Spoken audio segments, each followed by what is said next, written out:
4,000,000 years ago on the planet Earth, two brothers started watching Transformers media, and now they are going to make it your problem. Hi, I'm Hayden. And I'm Frankie. And welcome to BroBots in Disguise, where we are going through and discussing every episode of every major Transformers cartoon.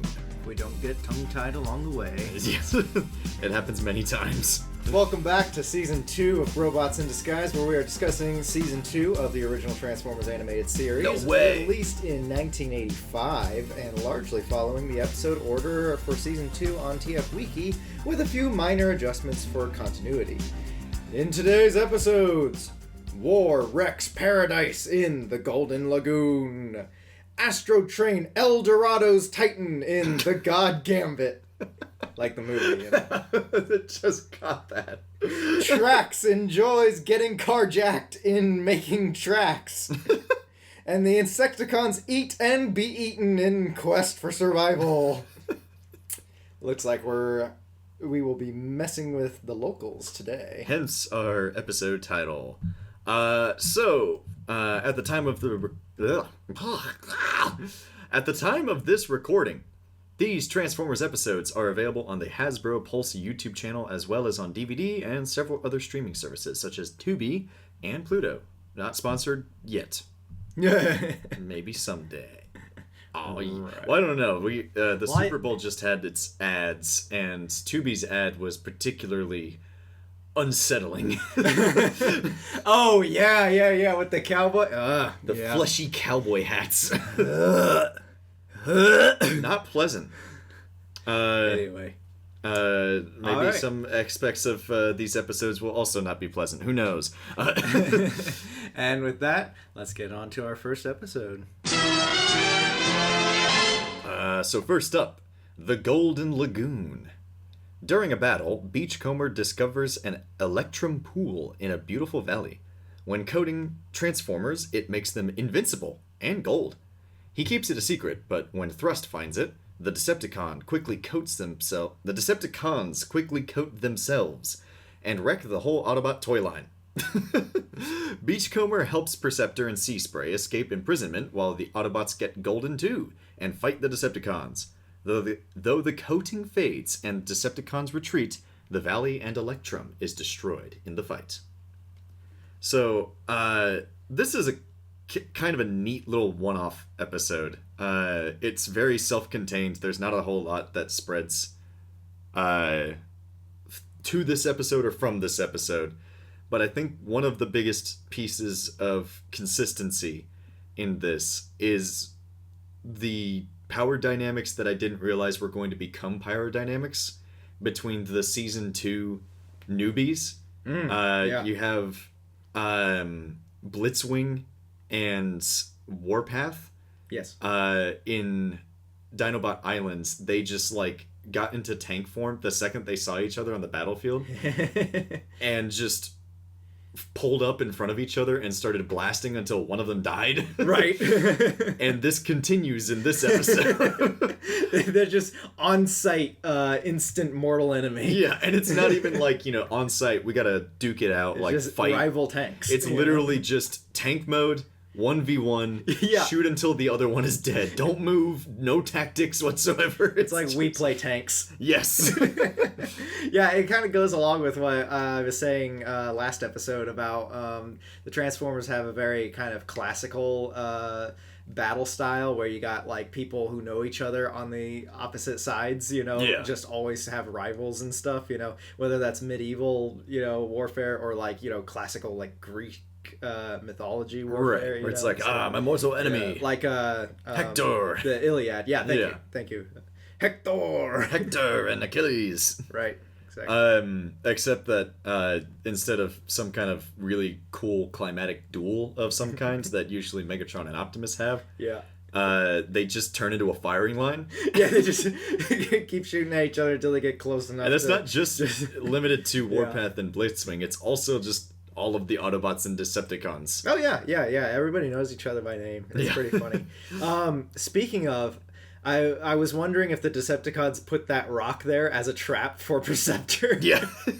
Because it's like, gold and silver, and then Blitzwing's like, let's attack. The geologist nerd will.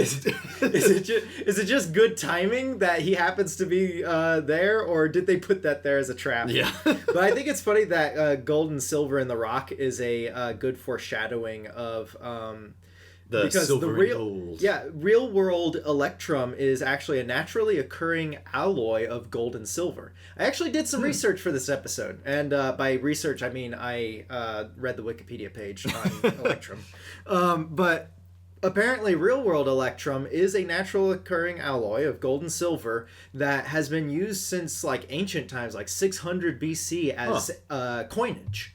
Oh, Eventually, they changed as they got better at doing just gold and like just silver. metallurgy and stuff, yeah. They switched to that. But initially, like ancient Greece, like we were talking about, used electrum as coinage. Cool. But yeah, I was not aware that electrum was a real world resource for some reason. Yeah, I knew the name existed, but I thought it was a synthetic substance. I do not think that in this, I think that this Electrum is different than the... this is sci-fi Electrum. This is sci-fi Electrum. I don't think it's the same thing as actual Electrum. Yeah, I'm pretty sure if you coded yourself in Electrum in real life, you probably would just get debilitating health side effects and not invincibility. Yeah, well, as far as I know, you're not made of metal. Well, that's true. So, yeah, which brings up another interesting thing about Transformers Electrum is that it's, number one, it's, I'm going to talk about how powerful it is, because apparently in its liquid state, it's very volatile, because Megatron shoots it and it all blows up. Right. Number two, or not number two, but however, once it has coated something, though, and has hardened, then it is invincible to laser blasts until it fades off. Which it was funny because my wife was watching the episode with me, and she's like, so how are they gonna, once everybody gets gold and they're just shooting each other, she's like, oh, how are they gonna ever win this situation? And then they just start fading, and it's like, oh, that's convenient. She's like, oh, that makes sense. Yeah. But yeah, apparently it has a limited coating time. Otherwise, it'd be used all the time. Yeah, which makes sense. You're stretching it thin, and then over time, like it's probably like it's either an invulnerable substance or it's a reflective substance. Yeah. Because they all use energy blasts against each other. Right. Except I think there's a couple rockets that get fired, and then it Yeah, it bounced off when Thrust was covered with Electrum. Perceptor was shooting ice missiles at him, or somebody was shooting ice missiles at him, and somebody else was shooting just missiles at him, and none of that did any damage to him. So apparently, it also like buffs them against like pushback damage. Yeah, but it seems like it's it gets blasted away over time. Yeah, sort of yeah. It just doesn't stick. I think it just fades. Like you just have a certain amount of time with Electrum. And what's interesting is that Electrum is very common knowledge to the Transformers, apparently. Beachcomber instantly identifies it, but he's a geologist, so yeah, that makes sense. But Thrust knows about it, and Thrust has always struck me as just kind of one of the Decepticon thugs, right? Yeah. Megatron definitely knows about it, because when Thrust tells him about it, he's like, I must have it! But that's just him with every possible Teletran knows Electrum, and Optimus knows Electrum, but Ironhide, just like with Gladiators, and I think there was something else we brought up that Ironhide doesn't know about, Ironhide doesn't know what Electrum is. Longhaul also just calls it the gold stuff. So I don't know if he's just calling it that or if he actually doesn't know what Electrum is. Yeah, it's also like, they never take the time to actually explain how they know about it or why they, and it's kind of a cool little bit of writing in that they, it's showing and not telling. It's showing that, this is something that they're familiar with and also very serious about. Right. There's a lot of show don't tell in this episode. Yeah, which is really different. Right. Yeah, I was thinking through the whole episode, there's a lot of stuff where you don't think, you would expect them to just like start talking about something, right?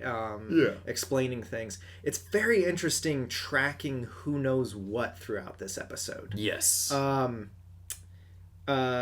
that I'll talk a little bit more about it later, but that Beachcomber stays so quiet through this whole episode, because this is definitely a Beachcomber main character episode, but he's also still kind of a side character in this episode. Yeah, this one feels like it takes on more of a voyeuristic approach to it, where it's like the audience are just observers, right, and detached and watching all of these events play out, and certain scenes are highlighted to reinforce a theme, sort of thing. Yeah.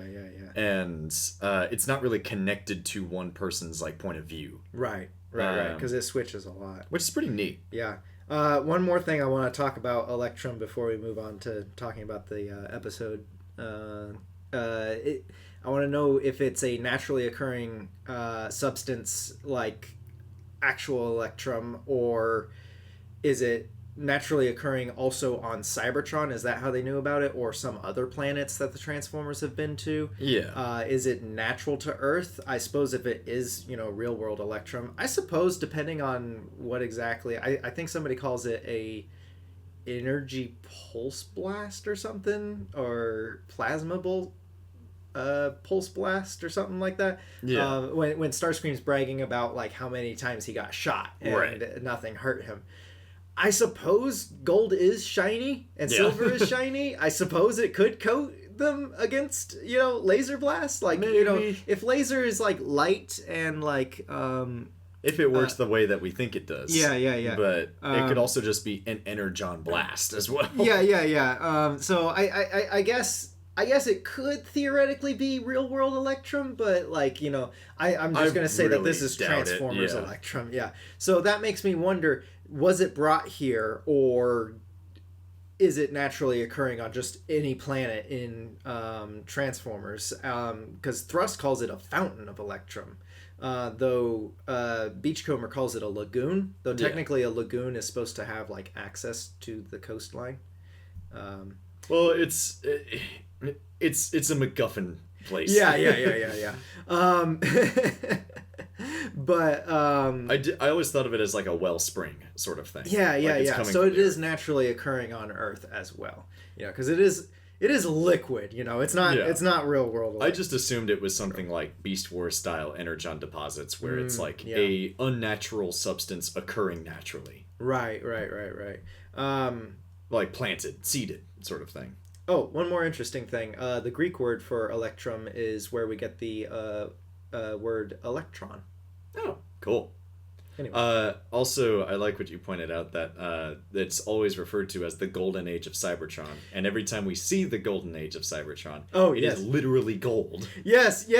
I really want to know if like Cybertron was coated in Electrum at one point, and that's why it was just literally gold. Yeah, I could definitely see like it being like most of the waters on Cybertron were Electrum. Yeah, and they would just coat the entire planet, but then like they just naturally receded over time. Right. And they probably just weren't even aware of it, just because everything was gold.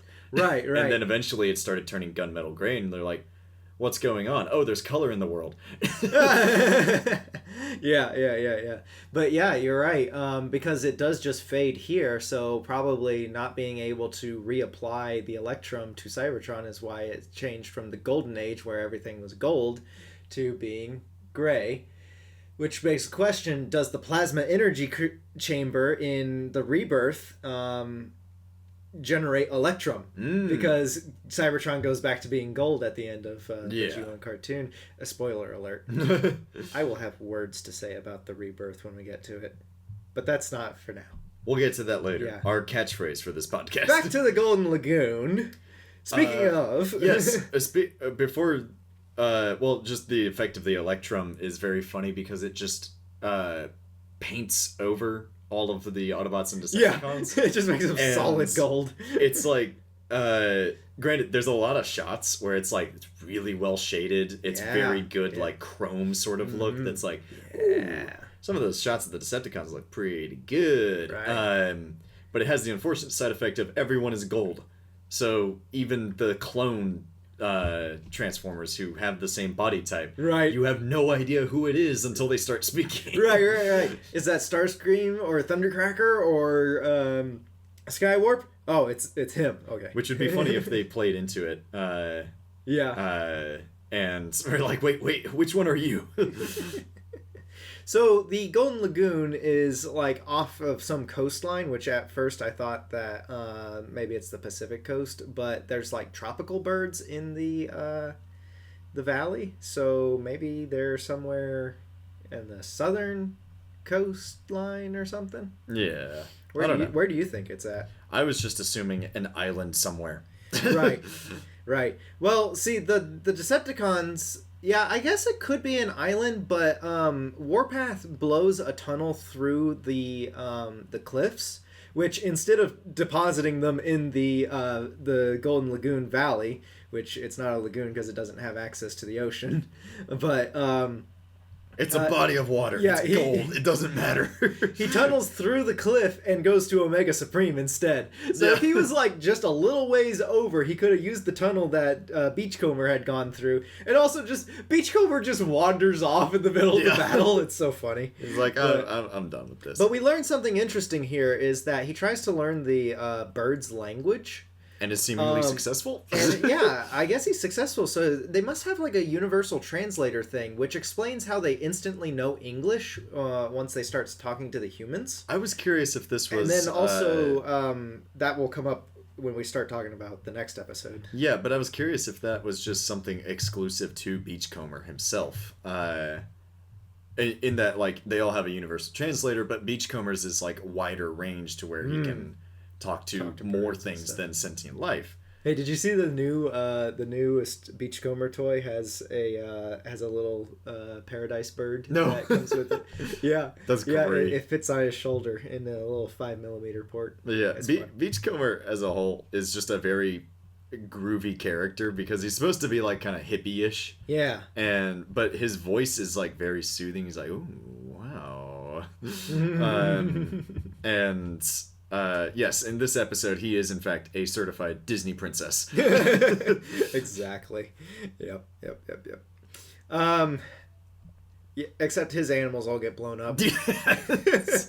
Every single one of them. The poor animals. My wife was like, no. It's like they didn't. I don't think they actually got blown up. I mean, I'm sure some of them did. Their entire casualties implied. Yeah, casualties implied. There's an entire swaths of forest that are just destroyed. So it's just. Even if none of them died, their entire landscape is just, their entire environment just gone. So, yeah. So it's really funny. The I mean, it's very sad seeing the valley get wrecked. They do an effective job of, showing, the wanton destruction and stuff. But it's also really funny just to watch the Decepticons be a bunch of teenagers just instantly start shooting at each other as soon as they get gold. They're rowdy and having a lot of fun with it. Yeah. Quick little lightning round of weird notes that I have. There's a weird synth in the middle of this episode when Megatron, after everybody's gold and Megatron's like, we're gonna attack the Autobot base. There is a very rare Season 2 Reflector cameo in this episode. He's back and he's gone. He's like only in like one scene and then he's just nowhere to be found. But that means we could at some point get a gold reflector repaint. There we go. This is the episode of justifying repaints. Yes. Lol, Autobot dummies. The return of the Autobot dummies. Yeah. Curiously, like... Oh, no, it was Decepticon dummies in the first... the More Than Meets the Eye. But yeah, it's really funny that the Autobots just have and the fact that they all look like Ironhide. Yeah, and that it works. Yeah, and that the Decepticons don't like take over the Ark or something. They're just we gotta go back to the Lagoon. Yeah. So we mentioned it a bit, but this episode is very theme heavy. Yes. With trying to draw attention to a lot of like the collateral damage that the Autobots and Decepticons in their fighting have on the environment around them. Right. And it's interesting because there's like a lot of shots that don't even focus on any of the bots. They just focus on like, oh, it reflected off of one of them and now it's just ignited a whole tree. Yeah. Oh, yeah, this yeah, shot, he dodged it, but it blew up an area where there was a bunch of animals hiding and stuff like that. And it's not really stated, but kind of implied. Do either side really care about what's going on? Do they really notice or are intentionally... Because the Autobots even aren't really... They're just focused on, you know, get the Decepticons, stop the Lagoon, and everything. Yeah, it takes what we were saying in other episodes about, oh, the Autobots just care about stopping the Decepticons from getting what they want, and the Decepticons just care about, you know, stopping the Autobots from getting what they want, you know? And it's, like, you know, normally they would fight until it's like, we've run out of resources, Decepticons, retreat, sort of thing. We're out of energy. But this is the first time that both sides are literally indestructible. Yeah. So what happens? Everything else around them gets destroyed. Yeah. It takes the concept of the endless war that, you know, left Cybertron a dead husk and condenses it down into a single scenario. Yeah, like this is kind of showing like this is what would happen in the early days of the war on Cybertron. This is how they got to where they are. Yeah, and it's it also raises the question of like, you know, the Autobots fight to protect Earthlings. Right. Not necessarily the stuff that isn't important to them and the Decepticons.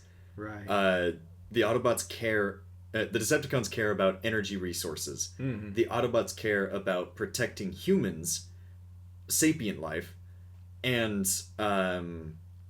energy resources.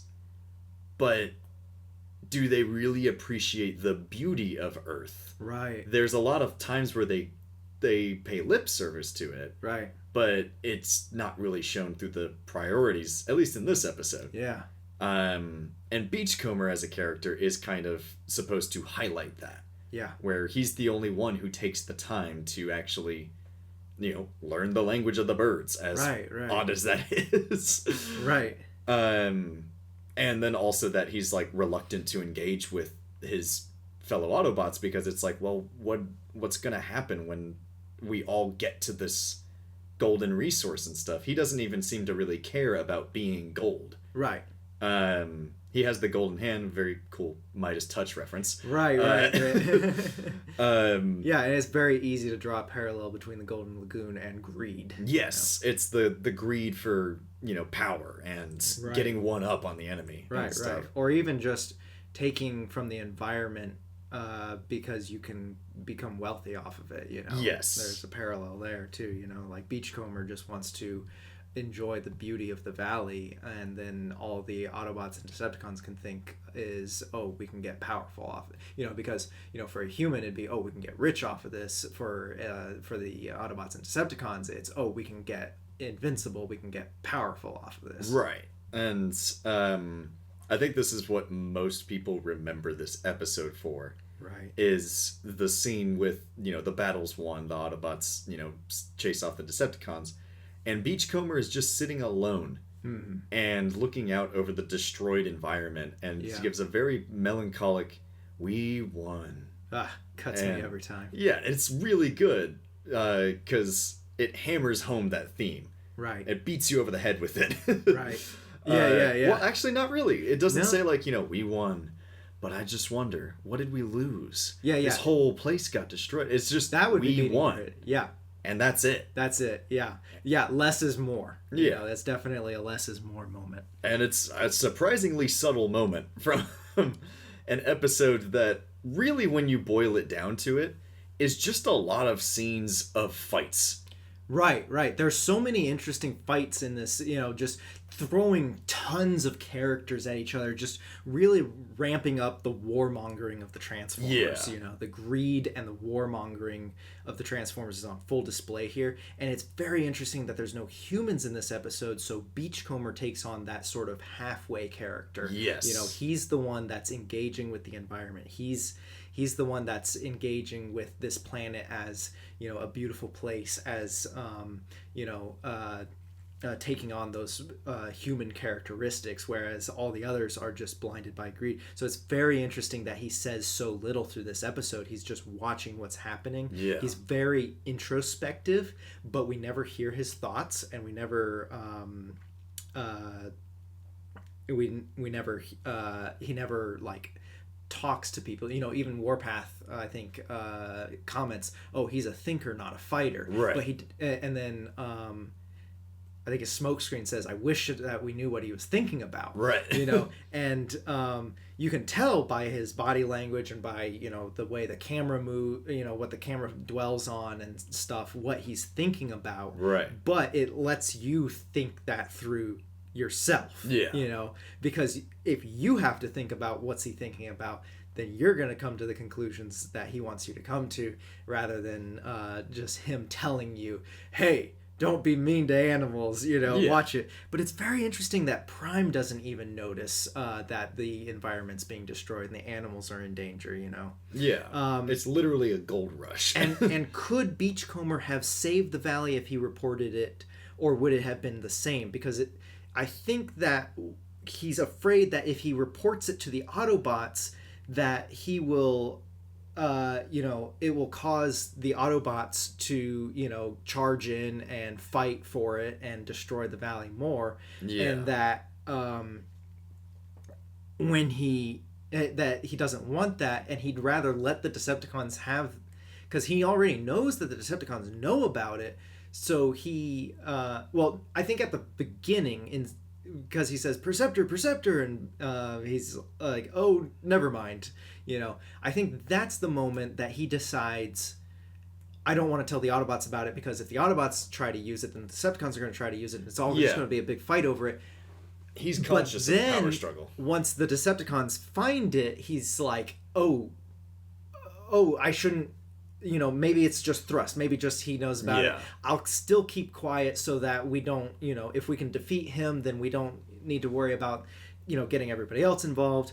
And then once all the Decepticons have it, he feels guilty about it. And he's like, well, could I have saved it? Or will they blame it? And so when the jig is up, he's the first one to dive into the Golden Lagoon and just be like, "Come on in, the water's fine." Yeah, and try to assuage everyone. And Yeah, be like, yeah. You know, hey, we're all in this together. It's very interesting. I didn't have second thoughts about this. Right. It's very interesting keeping track of who knows what throughout this episode, as they all get shuffled around the board so much too, because, you know, we didn't even talk about Perceptor and Sea Spray get captured, and then Beachcomber gets captured, and then they all break out. Yeah, they have like a little prison break. Right. But even then, he never talks about the Electrum. Nice attention to detail that his hand is gold through the whole episode. Yes. Even though he never says anything. Amazing that they were able to keep up with that, considering the fact that they can't really keep up with that with general color schemes. Yeah. But I guess he does lead Perceptor to it, Perceptor and Sea Spray to it after they break out. Yeah, because I think their Sea Spray is a little more iffy, but Perceptor's definitely the only other one that I think would really appreciate, because Beachcomber never appreciates the Electrum. Yeah. He only appreciates the Valley. Right. And I think he brought Perceptor and Sea Spray in specifically because they would value that aspect of it, not just the Electrum. Yeah. Perceptor might not be on like the aesthetic side of it, more of like the scientific curiosity of like, oh, a lot of different species around here. Right. And the Electrum, you know, trying to figure out like where it came from, like, you know, he'd be more focused on the details than anything ose. Yeah. And then Sea Spray would probably just be like, oh, it's vibes, man. Yeah. Yeah, we'll see in another episode we're going to talk about today, that Sea Spray also likes to clean up the environment a little bit. But I think all of these themes are present and there and pretty effectively communicated. Yeah. they just get a little bit more muddied by yeah. the fact that most of this is just an all-out brawl. Yeah, yeah, yeah. And it kind of also feels like, hey kids, get a second toy of your favorite Transformer and then spray paint him gold. right. Or, better yet, buy the gold chrome plated edition of Masterpiece Optimus Prime. Yeah. You want to. I think thematically this episode falls in line with something like the Master Builders, with how tightly woven it is. Yeah. But I think it's lacking the character moments that that one was. Yeah. So I think if you lean a little bit more into Beachcomber's perspective, then this is like a total winner. But at the end of the day, I think it's a really, really good episode on its own. Yeah. But it's like touching on a lot of stuff that is way deeper than it is like immediately on the surface. So yeah. Good episode. Yeah, I like it. It's a good one. On to the next one. Themes. Yes. After this short break. And we're back from break with the God Gambit. Astro Train, Starscream, and Thrust shoot down Cosmos, who crashes on Saturn's moon, Titan, where a cult is oppressing the people of Titan. Oh! Astro Train takes over as their god and uses Cosmos as an idol while he steals the energy crystals. Jazz, Perceptor, and Omega Supreme arrive and, with the help from a local, rescue Cosmos and save the villagers from the collapsing landmass. So, space! This one just decides to go to space. Is this the first episode where we deal with another alien species? I mean, I know we dealt with the Sub-Atlanticans. Yes. But they're debatable whether they're aliens or native to Earth. This it's just so... It just decides to do space. The show just decides, we're doing aliens now. Yeah, this is the first non-Cybertron other, Titan's not a planet, which I also did a little research, and by research, I mean I watched a video about Titan. Apparently, it does have an atmosphere. The real Titan, it has an atmosphere, but it's mostly methane, so humans couldn't breathe it. Though it is possible that life could develop on Titan, theoretically. Yeah. It also has an ice layer over an ocean, and possibly has ice lava and an orange sky. Huh. Compared to this episode's the Transformers universe version of Titan, where we have interesting flora, and I believe you have some more notes about it. But nice shots of space. I like that opening cinematic shot of the Saturn and the rings. And the rings moons. of Saturn in this one look very, very good. Yeah. The asteroids, they kind of have this greenish tint to them. Yeah. And stuff, and there's a lot of twinkly bits all over. Which reminds me a little bit of the green asteroid that Starscream is banished to. Yes. That hunk of cheese. Moldy cheese. So, and it's interesting that Cosmos and Astro Train, they're just in this pursuit with each other. Yeah. It's in media res sort of opening, and it gives the sense that they've been having these sort of space adventures for a while, just in the background. This just so happens to be the first one that we focused on. Is this the first time we've seen Astro Train since Omega Supreme yeeted him off the moon? Yes, with his Yeah. So this must have been where Astro Train went. I guess so. He just got thrown to Saturn. And Cosmos went after him. But if Cybertron is indeed in orbit around Jupiter, or in a similar orbit around the sun near Jupiter, as the theme song suggests, then it's not out of the realm of possibility that they could be running some operations near Saturn. Yeah. Also, fun fact, 2001: A Space Odyssey was originally supposed to end with them going to Saturn, not Jupiter, but they couldn't get the rings quite right, so they changed it to Jupiter.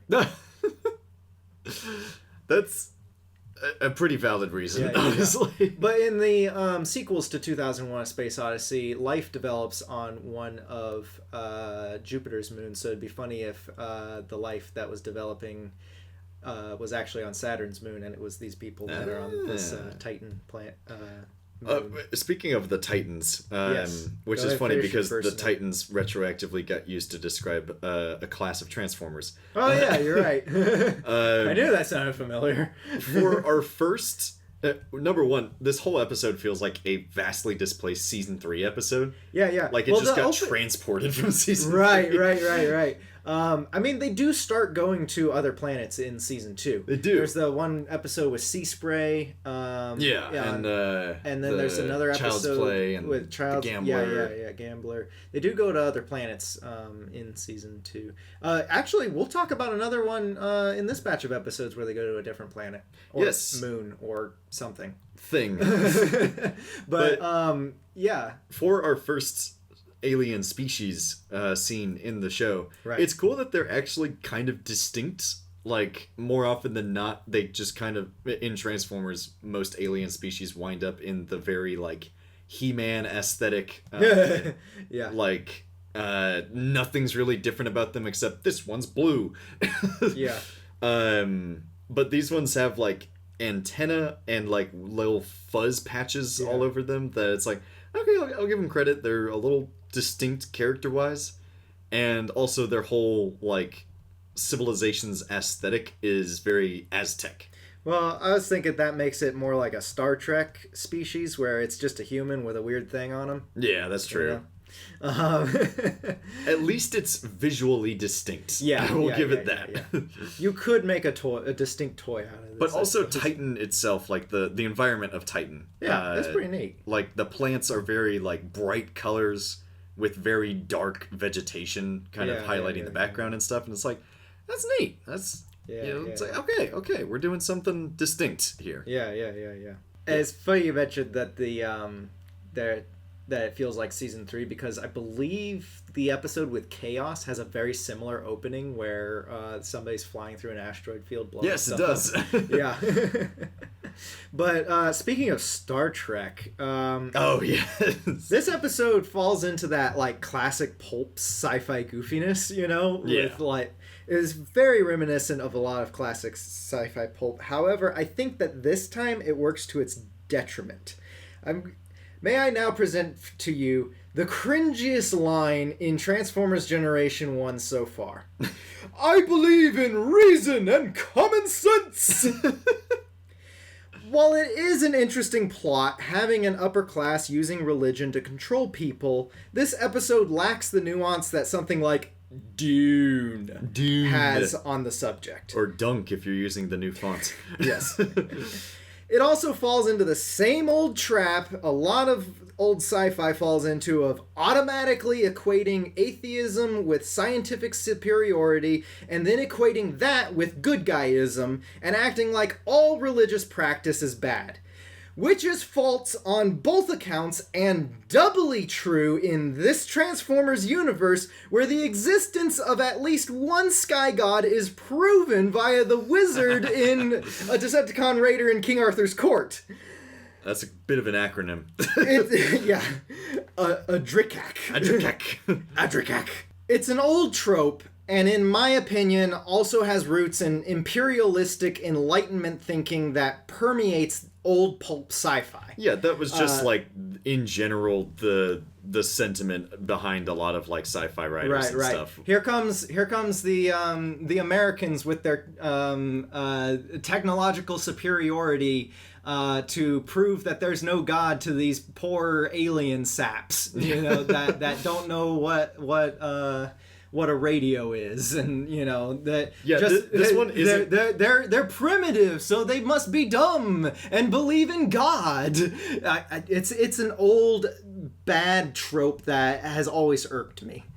Yeah, it's not handled the best in this episode, because there's not there's a handful of characters that are like, you know, they subscribe to the God belief, and they're like, we think this is wrong, sort of thing. Now, I'm not defending the priest and his obvious like cult and obvious, he's obviously running a scam, right? Yeah. However, it just kind of falls into that same category as a lot of other things like that, right? Well, yeah, they don't really give a lot of room for any nuance in this episode. Right. Even though like a lot happens in this episode. Right. However, and it is necessary to make the plot work. Having this false cult, running this scam on the people, basically. Yeah, you need something really black and white for this sort of plot. Right. But the side effect of it is very, it creates a very shaky and semi-racist and anti-religious anti-faith, because there's difference between religion and faith, but by being anti-religious, it slips into anti-faith. I think Jazz is probably the only one in this that has a level. modicum of understanding for them. Right. However, I will give the episode props for avoiding the white savior trope by having the opposition already be in the culture. Yes. Right, where other shows often have the outsiders be the ones to introduce the idea of opposing authority. Yeah. Right? There's the rebels and the man. I do appreciate that in whatever the situation is, that the rebels are already of the people and not like, the Autobots come in and are like, hey, you need to rebel against these people because they're bad, but you're the dumb primitive people, so you wouldn't know that, that's a bad trope too, I don't think the Autobots even ever endorse the rebellion. They just use it to rescue their friend, and they always deny being worshipped. Yeah. I really think that Jazz has a good level head in this episode. Well, and then, like, he ends the episode with, like, now you don't have anybody messing with your religion. Like that. He does care about them, like, dude, just do whatever, like. right. So, in that sense, Jazz is like, if you want to, if you've got a faith in something, you pursue it. Yeah. So that's like, it kind of gets Don't into... let people manipulate you. We could have a discussion about how, like, big organized religion can be used to affect people, but I don't think this episode is, it doesn't get that across. It just makes it seem like, oh, religion bad, There's a lot of different themes that this episode could have touched on that it just chose not to, and in some ways that's okay. In other ways it just kind of resulted in like kind of a halfway done approach towards a very complicated and interesting subject. Right. But I do like it does show that like, oh, it can be used negatively, but like it doesn't also show the positives. It's of like when there's a good faith. It does set the precedent of Autobots get involved with the local rebellion and Decepticons get involved with the local tyrants. Right. They are very manipulative. This is a dynamic that pops up in Transformers quite a bit. Yeah. And it usually plays out exactly the same way. Right. Every single time. Right. We already saw it happen with a Decepticon raider in King Arthur's court. That one, I think, nailed a lot more fun dynamics with the environment they were in, because kind of everyone was the worst. Right. And there was just like, there's two sides, but neither of them are great. Right. And then we even see this like a couple episodes later with Sea Change and stuff. It's like almost the exact same dynamics. And right. But I think there's a lot of there's a whole like, the mistaken gods angle of like, oh, we're not gods, like that, and then them like winding up fulfilling a lot of stuff that the gods did and everything. It's the whole like Prime Directive from Star Trek sort of thing, where it could lead to a lot of interesting situations where it's like the Autobots are like, oh, we're not gods and stuff, and then raise the questions of like, well, functionally to these people, you basically are. So. Right. Well, that'll kind of touch on what I've got to say about in my answer to the cliffhanger question from last episode. Yes. But yeah. So. But it's also like I don't hate this episode. It just Dune did it better. Well, it's also it has the unfortunate thing of my personal connection with it being that this was the episode that had a scratch on it on our DVD. And it just wouldn't work. It got halfway through the Jin-focused maybe it was native that episode that I can't remember the name of. Oh, are you talking about the one from season 3? Yes. Where like Deceptor gets turned into a little geisha girl or something? Yes.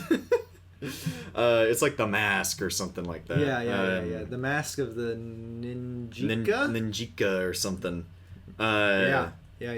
That one I think did have that a one had a scratch. scratch. That's the one I'm thinking of. Yeah. But even then, this one we also just didn't really like that much. Now, don't get me wrong. Once I get past that initial gripe, I actually start to...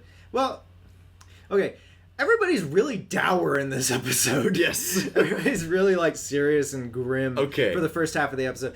In the second half of the episode, I start having fun with it because the episode starts having fun. Yeah. This is the one quote that I will pull into the main discussion. Yes, go ahead. Because it's probably the best quote that we've gotten in season 2, and one of the best quotes that I still use to this day. Oh my, yes. Is Omega Supreme being stuck on the precipice and Jazz saying, stay here, don't go anywhere, Omega Supreme. And then as he's walking away, he says, sarcasm, not appreciated. It is wild. It is the best. I literally watched this with my roommate. Yeah. Who had only seen maybe 1 or 2 episodes of Transformers in his entire life. Right. And he bust out laughing at this. And he was like, that's too good. It is. Yeah, Omega Supreme has a lot of... We didn't talk about it in the previous one, but Omega Supreme in both of these episodes just has all the best dialogue. Yeah. That one quote saves this episode. Oh, yes, absolutely. Actually, Astro Train has a ton of great dialogue in this episode, too. Yes. He's just fantastic. The weird thing is that I feel like this is a precursor to Triple Takeover.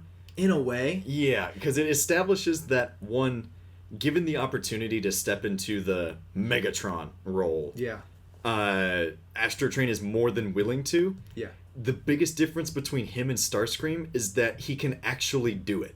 Yes. And has the brawn to back it up. Yeah.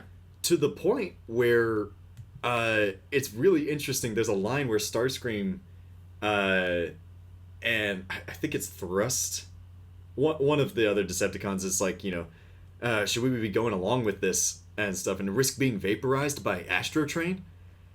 They're scared of him. Yeah. Probably for good reason. We've never seen him go all out. Astro Train is so much more devious and clever in this episode than anything else he is in. Yeah. He's always just kind of like the dumb guy that just transports them places, but in this episode he is malicious. Yeah. And he's malicious. He's fulfilling the Megatron role very well. Yeah. He immediately reads the situation. Yeah. And realizes how he can manipulate it. Right. And stays in character for the whole episode. Yeah. He never once admits that it's no, we're not gods, sort of thing. Yeah, or yeah. I've just been using you this whole time, you fools. Yeah. He legit keeps up the act the whole time. Yeah. And does it very, very effectively. I think that it would be a lot of fun to keep the consistency with Triple Takeover. To have him this is really effective. It all leads up very well.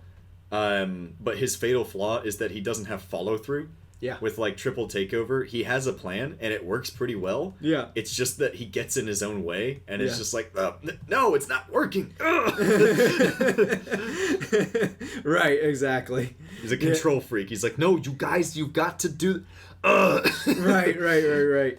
And he's working with a bunch of trains, whereas here he's working with a bunch of people who are used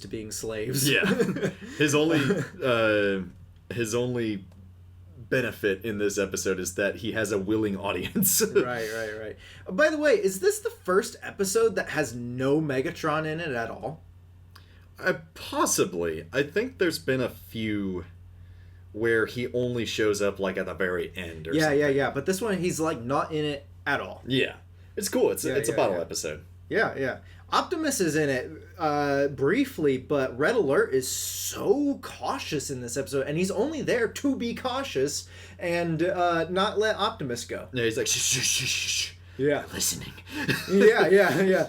I think it'd be interesting. They're the walls. I feel like this episode should come for that alone, I feel like this episode should come before Auto Berserk, just so that we use it as an example of, oh yeah, Red, he's just like that. Yeah. Yeah, it's I don't know where I was going with that. Oh, the crystals. Yeah, so some sort of energy data is being collected by Cosmos. I guess he's collecting energy data on the crystals that they use. And here we go again, more energy crystals. Woo! But they aren't green this time. They're like a silvery kind of bluish. like the Corlonium crystals or Beast Wars Energon, which is why I think that the Vok are just a genius addition to Transformers mythos, because They explain every they crystal. explain every crystal ever. Retroactively explain all of the various crystals. But apparently these crystals are made of electric lava. This is the Okay, very... Maybe, sure. Most episodes of this ilk wind up with, the whole place is gonna blow. Yeah, Get out of here, yeah. guys. This is probably the most volatile and out there Yeah. variant of it. Right. In fact, the whole final action sequence is very good. It has a nice flow to it. It's got a lot of separate sequences happening in tandem. Yeah. The rescue of Omega Supreme is pretty cool. Yeah. Apparently, Omega Supreme can fly to about Saturn on one tank of fuel. Yeah. So now we know. Not too bad. Which means that when he flies them in the Key to Vector Sigma, that Cybertron is in fact closer than Saturn. Yeah. Just further substantiating my claim that Yeah. it's near Jupiter. It could be getting closer. It's getting closer day by day. Yeah. Interesting that the girl does not know what the word planet is. We can assume that They are tribal. Optimus is using the universal translator that Beachcomber is using to talk to her. Otherwise, she's just speaking English. I just doesn't love know the word planet. He's kind of fed up with the situation where he's like, "Tell me, what planet are you on? Sorry, what's a planet? Never mind. Just push the button." Yeah. Just press the button. But yeah, you would think that they would have, like, if they are universal translating to each other, that they would have a word for planet, because they can see Saturn and the other moons in their sky, according to this. Which yeah, you they would also do be seem able to like see they'd it from just real be in the Titan phase stuff. of calling them like the spheres of the sky or something like that. Right. But I feel like it would translate, if they have a universal translator, it would translate to that. Yeah. Right. I don't know. Maybe she's about science and reasoning. Yeah, but not. She should know what a planet is. Yeah, she should know what a planet is. Anyway. Lovely. Yeah. That sacrifice tool, though. All I could think of was the first Avengers movie. The Oh, tool that oh, Loki no. used to Oh, get the no. eyeball from the guy. And it was like, that's just a much bigger version of it. Yeah. So, and also, that priest, I think he actually did die in the I think he explosion. I'm willing to say so. Yeah. I genuinely thought his name was Gerald for most of the episode. Also, that other dude, he just keeps trying to worship Jazz. It's so funny. We're not worthy. We'll worship you if you rescue us. And Jazz is just like, dude, no. He's like the companion from the Elder Scrolls games, the super fan. Oh Oh my goodness. But yeah, it does get more fun as it goes on. Great action sequences, as we said. Perceptor on Omega Supreme's leg is really funny. Yes. When he transforms. And then also Omega Supreme being the bridge is genius. It's really cool. And then moving his station across the bridge. But then it makes me laugh so hard when the one island explodes and then the bridge is just sticking out into nothingness.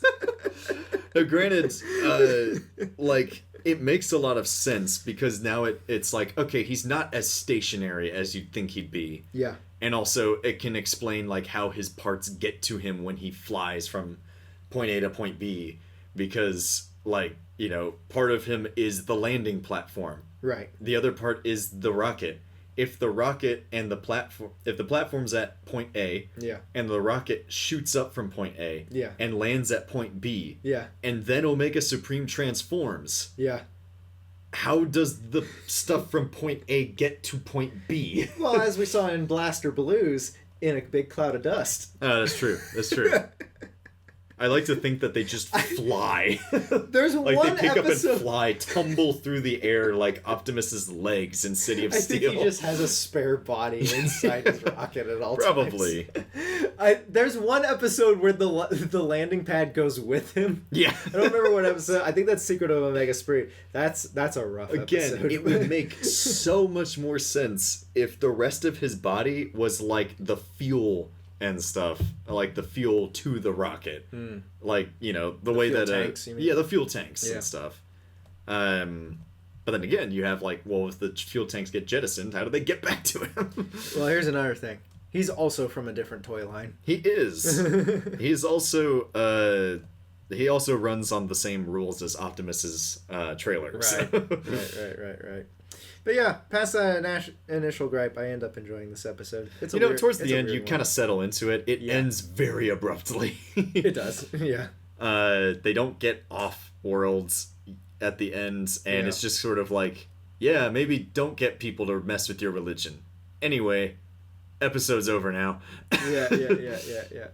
And Oh, interesting thing. Titan also has what's called the Magic Island, where apparently there's this one island that will disappear once in a while, where like the satellite images as they were taking pictures of it, you know, it would be gone and then it would come back, and they suspect it just gets covered by tides or something like that. But yeah, so but I think that this episode shows that it just blows up. yeah, the Magic Islands, it blew up. Which, speaking of, we see how volatile the energy, lava, and the crystals are. Right. And Titan does show back up in season 3. Does it? In one episode. It does. It reappears in Money is Everything, actually. Really? Is that the same? That's where they go? That is Titan. Wow, I haven't watched that episode in a while. It's the one with Dirk Manus and the Technobots and Abominus. Yeah. Hey, they got the orange sky correct in that one. They did. Yeah. It's also much more Earth-like there. Yeah. So, according to TF Wiki, it was terraformed in some capacity. Yeah. But what happened to the original Titans? They're nowhere to be seen in season 3. Interesting. What I imagine they just... What you could extrapolate is that, considering how volatile all of the energy sources on Titan were, they probably just got wiped off of the face of the planet in just a catastrophic cascade of nuclear energy. And then eventually the rest of the spacefaring humans came and then just saw like a clean slate and then started making stuff. Or more like... They're probably like, we worship the crystal. And it just spreads across the whole planet. Or the Quintessons show up and they started worshiping the Quintessons. Yes. And then they blew them up. I could see the Quintessons pulling something like that. Yeah. They're way more likely to lean into that Benny Gesserit style manipulation and stuff. Yeah. So, yeah. Anyway, alright, so... All in all... I enjoy some parts of this episode. Dune did it better. Yeah. Episode's fine. And with that, we'll take a break. And we're back! Woo! We have returned with Make Tracks. Yes. While Trax is investigating a racket of car thieves in New York, he gets into a wreck, but is fixed up by an 80s punk named Raul, who he helps escape from the Geddes brothers, the ones running the car racket. They follow them in a caravan of stolen cars to New Jersey, where Megatron and the Constructicons are converting them into an army of drone transformers, while the Autobots defend New York and destroy the factory.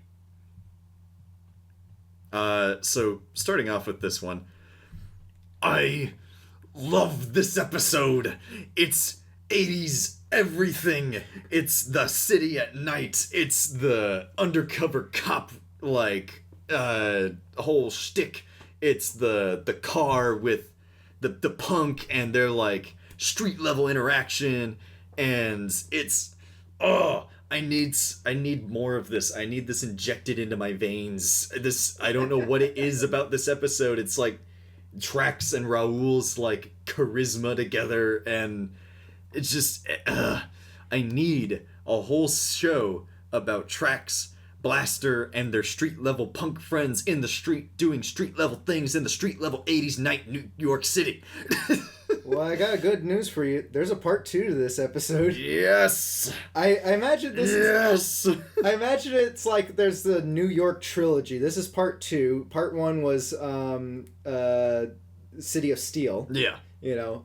And I feel like the Autobots probably started an East Coast surveillance after City of Steel, because it's like, we don't want that to happen again. Gotta make sure. Gotta keep that tourism trade alive. I mean, you could put the City of Steel at the end of the trilogy, like it's the big climax, but I feel like it makes more sense that the Autobots start, patrolling New York after that happens. Yeah, it's safety. But they are obsessed with finding Decepticons in the city. Right. So you could make it just watch one right after the other, but yeah. I left them spaced out because that's the way they are in the thing, and I don't think it hurts anything to have them spaced out. I like that idea of we come back to characters. Yeah.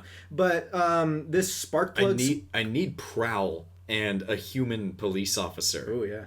And... there's what's his listen, name? I don't like you and you don't like me, but we're gonna have to work together if we're gonna take down this mob boss. And then Optimus slams his hands on the table and says, "You're a loose cannon, Prowl." I got good news for you. Transformers animated. Yes. What's his name? Detective, or this is why I hate machines. Yes, guy. that. A lot of this reminded me of animated, yes. and why I like animated a lot. Yeah. So Sparkplug's garage. I wonder if that's where he went at the beginning of Desertion of the Dinobots. Yeah, that makes sense. Called it Desertion. He was going and setting this up. Right. Is this the first episode that's entirely at night? It's could be. All takes place in one night, I feel like. Yeah. Which I do like the vibe of. Yeah. It feels very noir. Right. And it's cool. I'm going to skip down to a note that I had later. It's cool to see at least an idea of scale in Transformers, seeing them interact with these garages and buildings and stuff like that. Something that we have a grasp of what it yeah, because you can put them out should be like, and then interacting with humans on this almost cops and robbers scale, right? Yeah, you put them out in a field or a wood and a canyon, and you get the sense of they're big, but not really. Right. But seeing them next to an actual building where there's measurable height. And I like stuff. the part where Optimus rolls up to the shed or garage or whatever they're trying to pawn off the cars at. Also, those thugs look like they're from Teenage Mutant Ninja Turtles. That's what I love so much about this. It's not regular 80s. It's neon punk street 80s. Right, it's Hanna-Barbera 80s. Right. Teenage Mutant Ninja Turtles, anime. You know. Yeah. The mall fight is very 80s anime. Yes. Just slamming some big old robots through a mall. That they somehow fit inside. Yeah.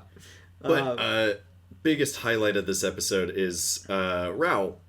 Hey, a Hispanic, or is he a Hispanic or Italian? Yeah, he's supposed to be Latino of some kind. So, Latino, yeah, and he's a thug.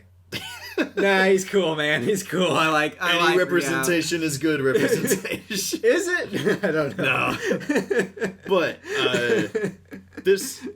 he's a great character. Yeah. I love that he's don't get me wrong, he's nothing new.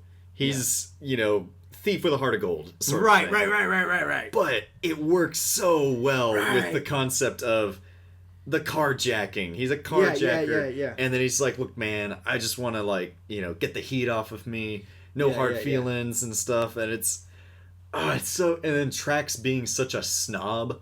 And, he's like, whole episode. Trax is amazing. He's fantastic. Yes. He's fabulous. Yeah. My wife said Trax is one of her favorite characters. Yes, he's so good.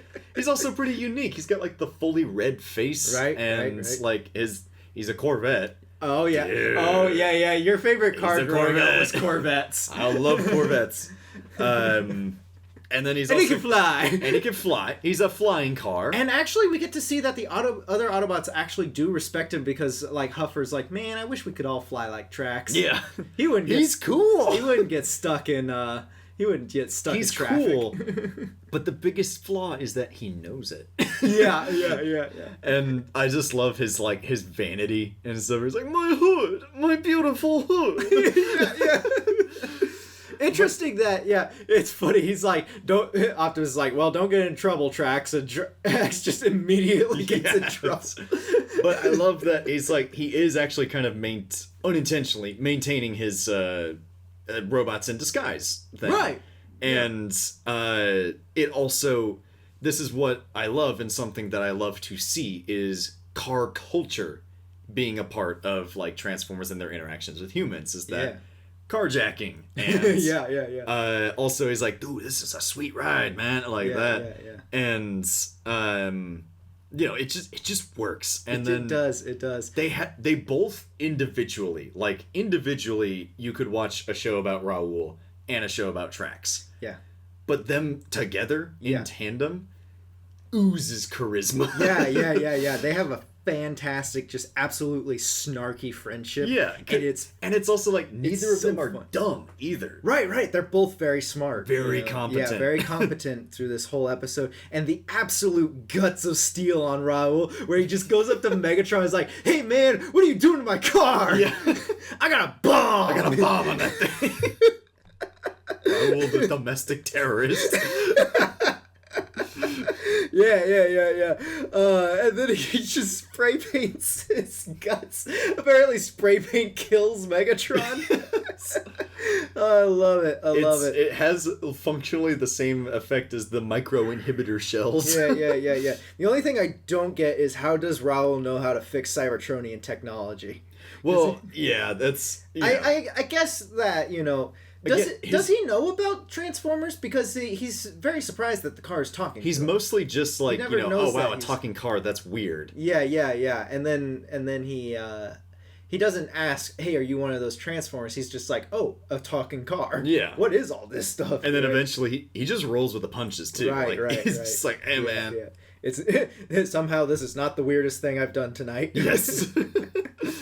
But it's weird that Trax has a random main computer cable, and then that Raoul just immediately cuts it. Yeah, why is his entire neural network housed in a single cable that can be tied and taped back together? So do you think that he damaged his T-Cog in the crash, or do you think that it's just by smashing all of that together, he's unable to...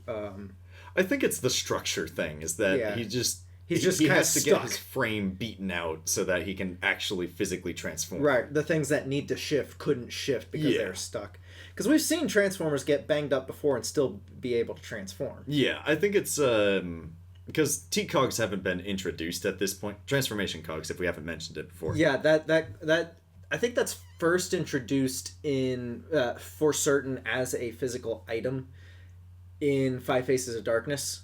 Yes. But transform circuits have been mentioned several times up to this point. Yeah. Skyfire gets his kicked by Kickback in the first Insecticons episode in season 1. Yeah. And then I think somebody else says something about shorting out their transform circuits in a previous episode. It has been referred to, and also a situation that a lot of Transformers have found themselves in is being stuck in one form or the other.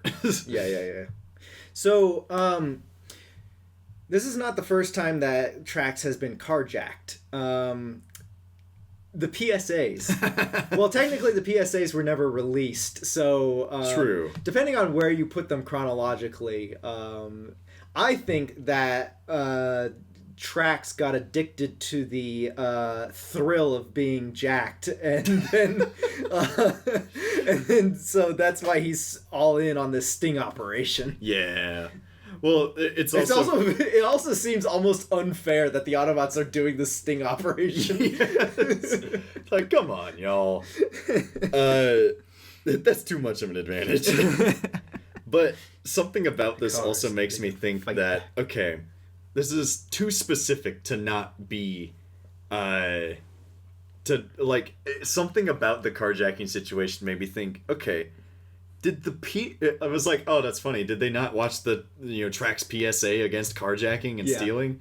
But then it got me thinking, what if the PSAs were an in-universe thing that the Autobots did? Yeah. Like they worked together with a film company, maybe the director from Hoist Goes Hollywood. Right. To make these public service announcements. Yeah. And Trax, Trax being like the movie star, basically. Right. Got really into it, and then he was like, yes, but the city's very nice. Right. Ooh, I like that. That's a nice theory. And then it's actually like, oh, wait, maybe they actually didn't watch the PSA. Yeah. But other people did. Right. It'd be very funny. Yeah. But speaking of seeing things, there's a lot of signage in this episode. Yes. There's several sequences in New York where they take advantage of the fact that there's a lot of like advertising and stuff to make some very janky advertisements for things. Yeah. The ones that immediately popped out to me. Yeah. And TF Wiki has a full list if you want to know. There's a very tall high-rise building that for some reason just has the word banana at the top of it. There is the marquee, the movie, movie marquee that advertises the Transformers movie. Right. A little foreshadowing, which is cool because they were actually working on it at this point. Yeah. So that, and then it's not an advertisement, but there is in fact a site that I was not expecting to see and took me off guard, which was Hoist riding inside of Huffer during a traffic jam. And just kind of leaning out, one arm on the side, hand on the wheel, looking out like a trucker, just like, come on, keep it going. Not only is Hoist bigger than Huffer in the show, his toy is like 4 times his size. Yeah. Fantastic. Scaling issues to the maximum. Yes. I love it. It's so funny. It's so weird. It's what is happening? What is happening? Yeah. I like Cosmos flying around the city. Oh, a couple of other signs I wanted to point out was Casablanca. Yes. Love that movie. Fantastic. The Admiral Hotel, which I think isn't that a real hotel? Isn't that the hotel that they stay in Home Alone 2? It could very well be. I haven't seen Home Alone 2. What? But there is also the Astoria.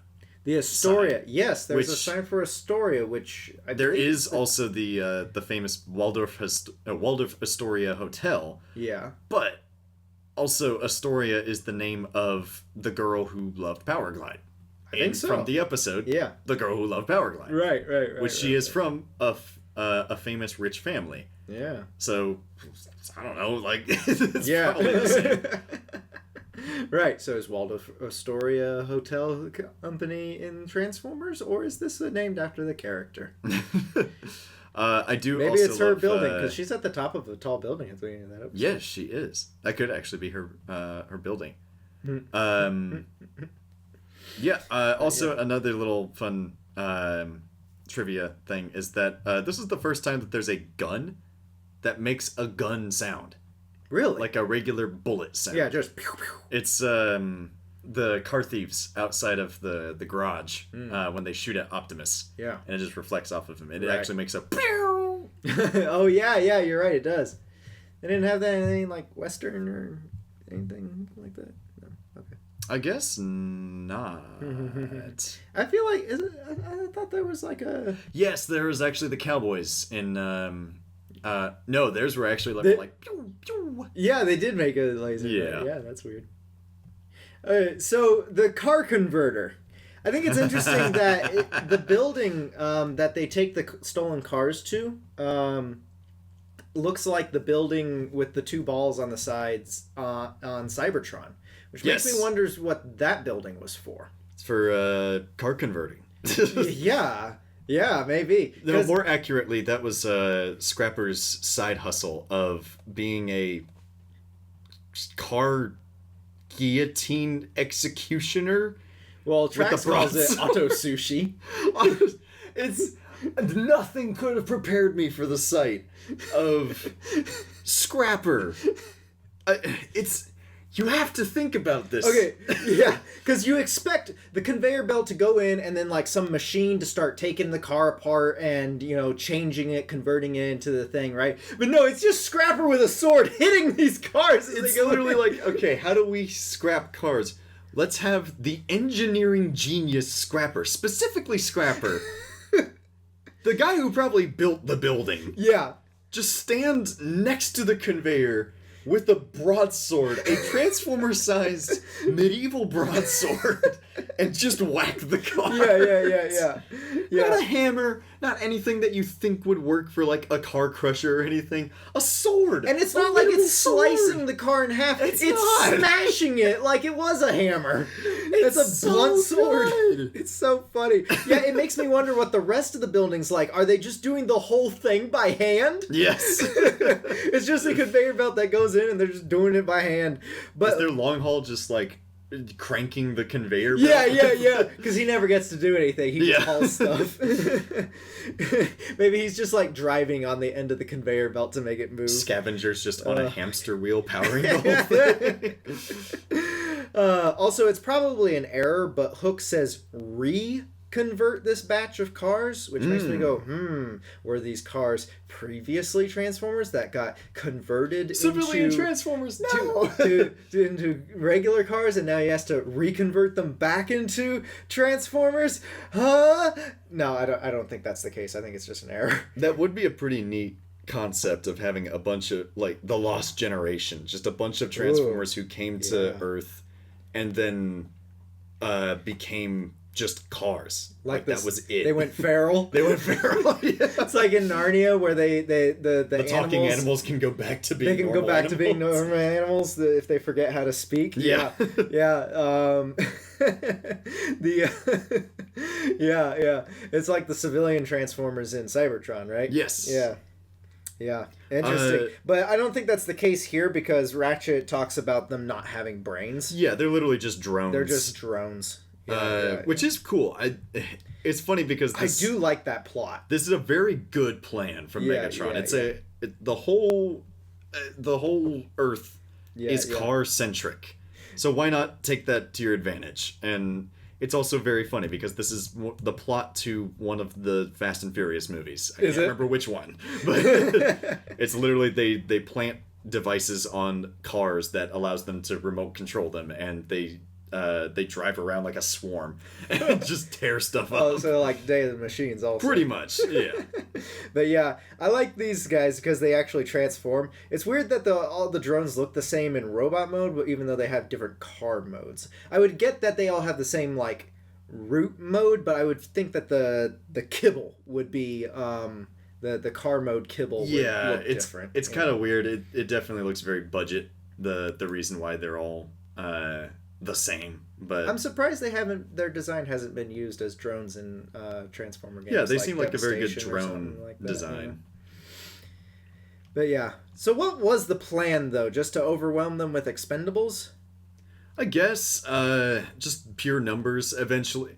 I think their plan was to like keep this operation going in the background in secret for as long as possible. Yeah. Until they could get to the point where it's like, you know, they're cornered, and then all of a sudden the entire city's worth of cars is suddenly attacking them. So Right. So it was just a war of attrition. It wasn't like they were trying to take over New York again.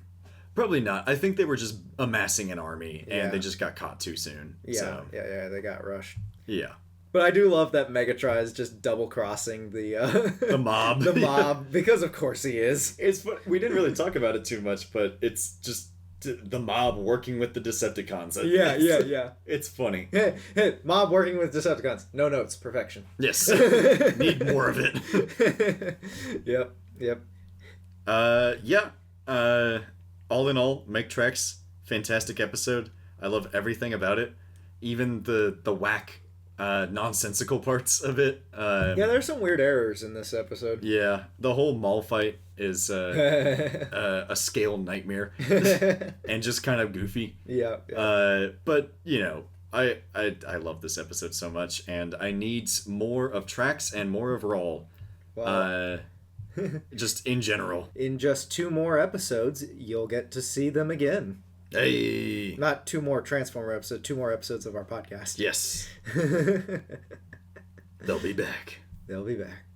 They'll be back, Jazz. All right. And with that, we'll take a break.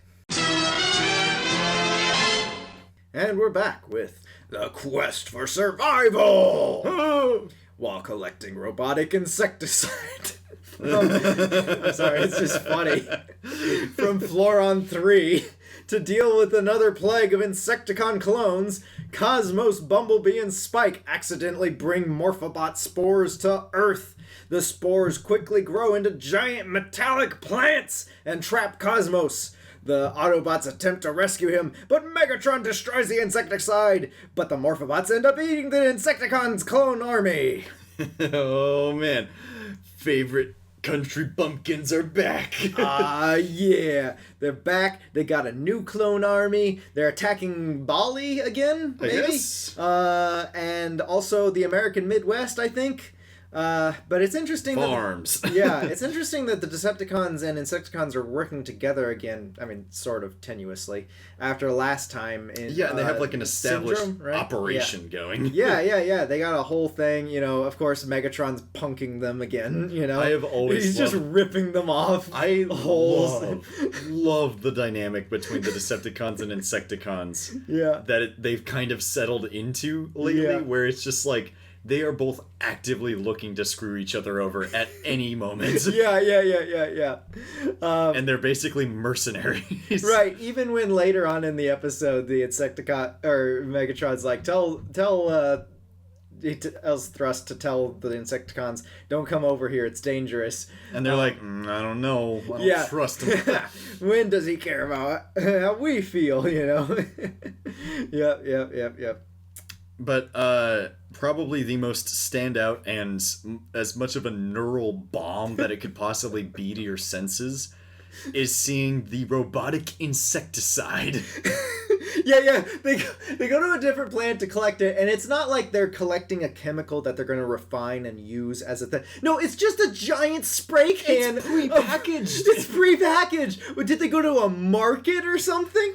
It's so funny. It's just got big like cartoon Tom and Jerry XXX on it. The quadruple X. It's just Raid. It's giant Raid. It's a can of Raid the size of Spike. So why is Spike with them? Yeah. This is like Spike's 3rd planet he's been on. Like, you know, guess. Earth, Cybertron, Floron 3, or is Floron 3 like a moon or an asteroid or something? The curious thing about this is that, weirdly enough, if you look deep enough into it, I feel like it could actually be setting up stuff like the intergalactic spaceport that Octane goes into in Starscream's Ghost. The wider galactic civilization. Yeah. That they might have already been at that point before humans went to the stars. Wait, so this would be the first time that, if Floron 3 is not in our solar system, this is the first extrasolar trip that any of our characters have been on. Which, if you and it's not even a big part of the episode. Yeah. Most of the episode takes place on Earth.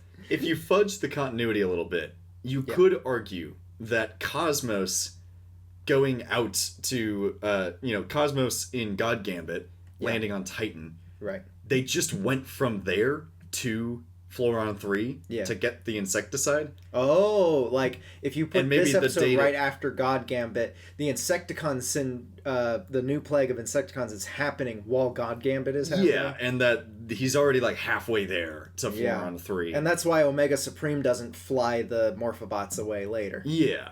Which I suppose they don't want Omega Supreme to, get eaten by the Morphobots. Right.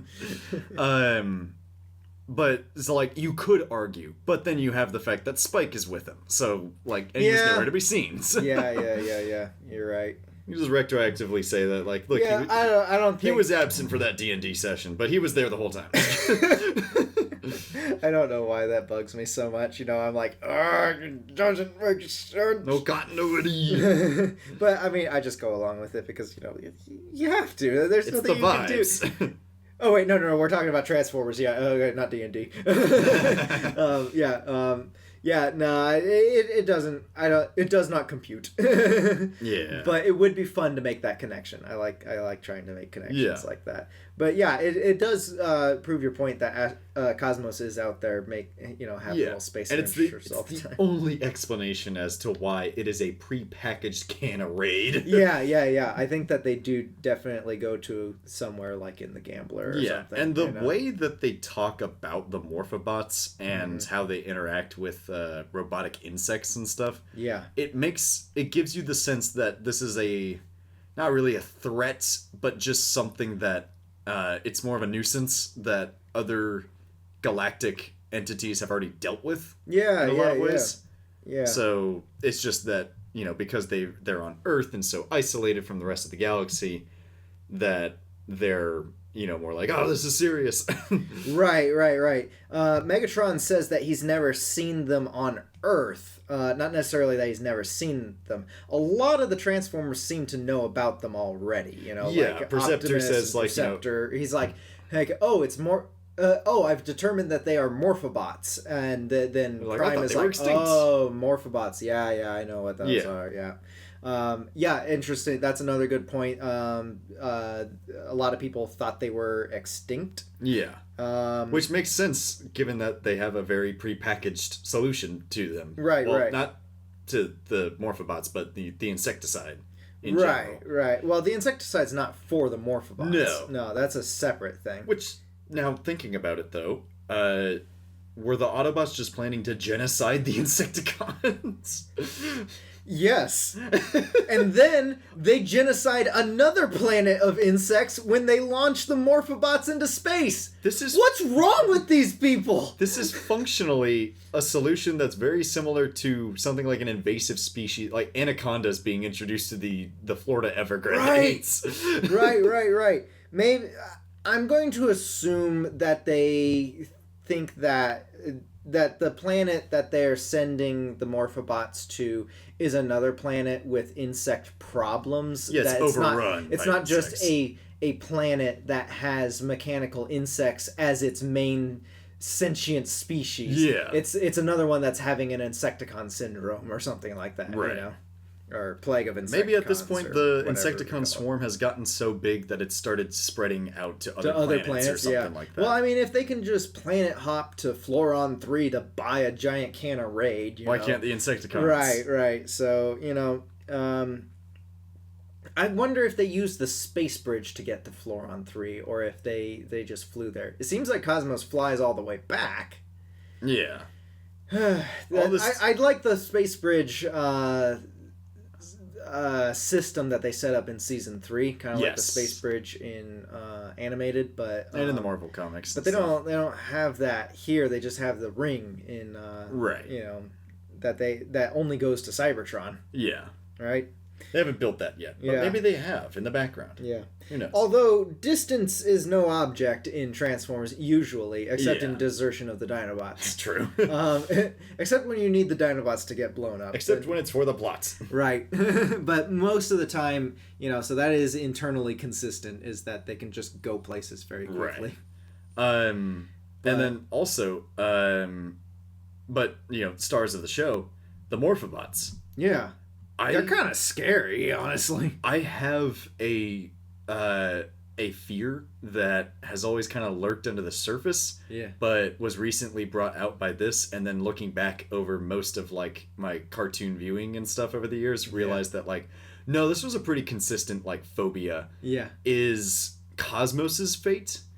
Just being absorbed by something. Some sort of plant matter. Just this plant thing that's like wrapped around you and it's growing and it's just getting tighter and tighter. Right. And you're just sinking deeper and deeper into it. Yeah. And eventually like you might even be just digested. Right. Sort of thing. Right. It's like the end of Akira. Yeah. That's freaky stuff. Gosh, it's terrifying. Yeah. Well, it's like kudzu, man. Yeah. Because like this is carnivorous kudzu. Right. It just grows and multiplies and now granted, it seems like people tell stories about people like getting lost in kudzu and then it just grows over them and they can't get out and they just die in the kudzu. It's most likely not true. That's conjecture, but that's folklore. You can rip your way through kudzu pretty easily. But just something actively holding you down and growing over you and just absorbing you into its mass has always been something. It's been something with like Poison Ivy in Batman.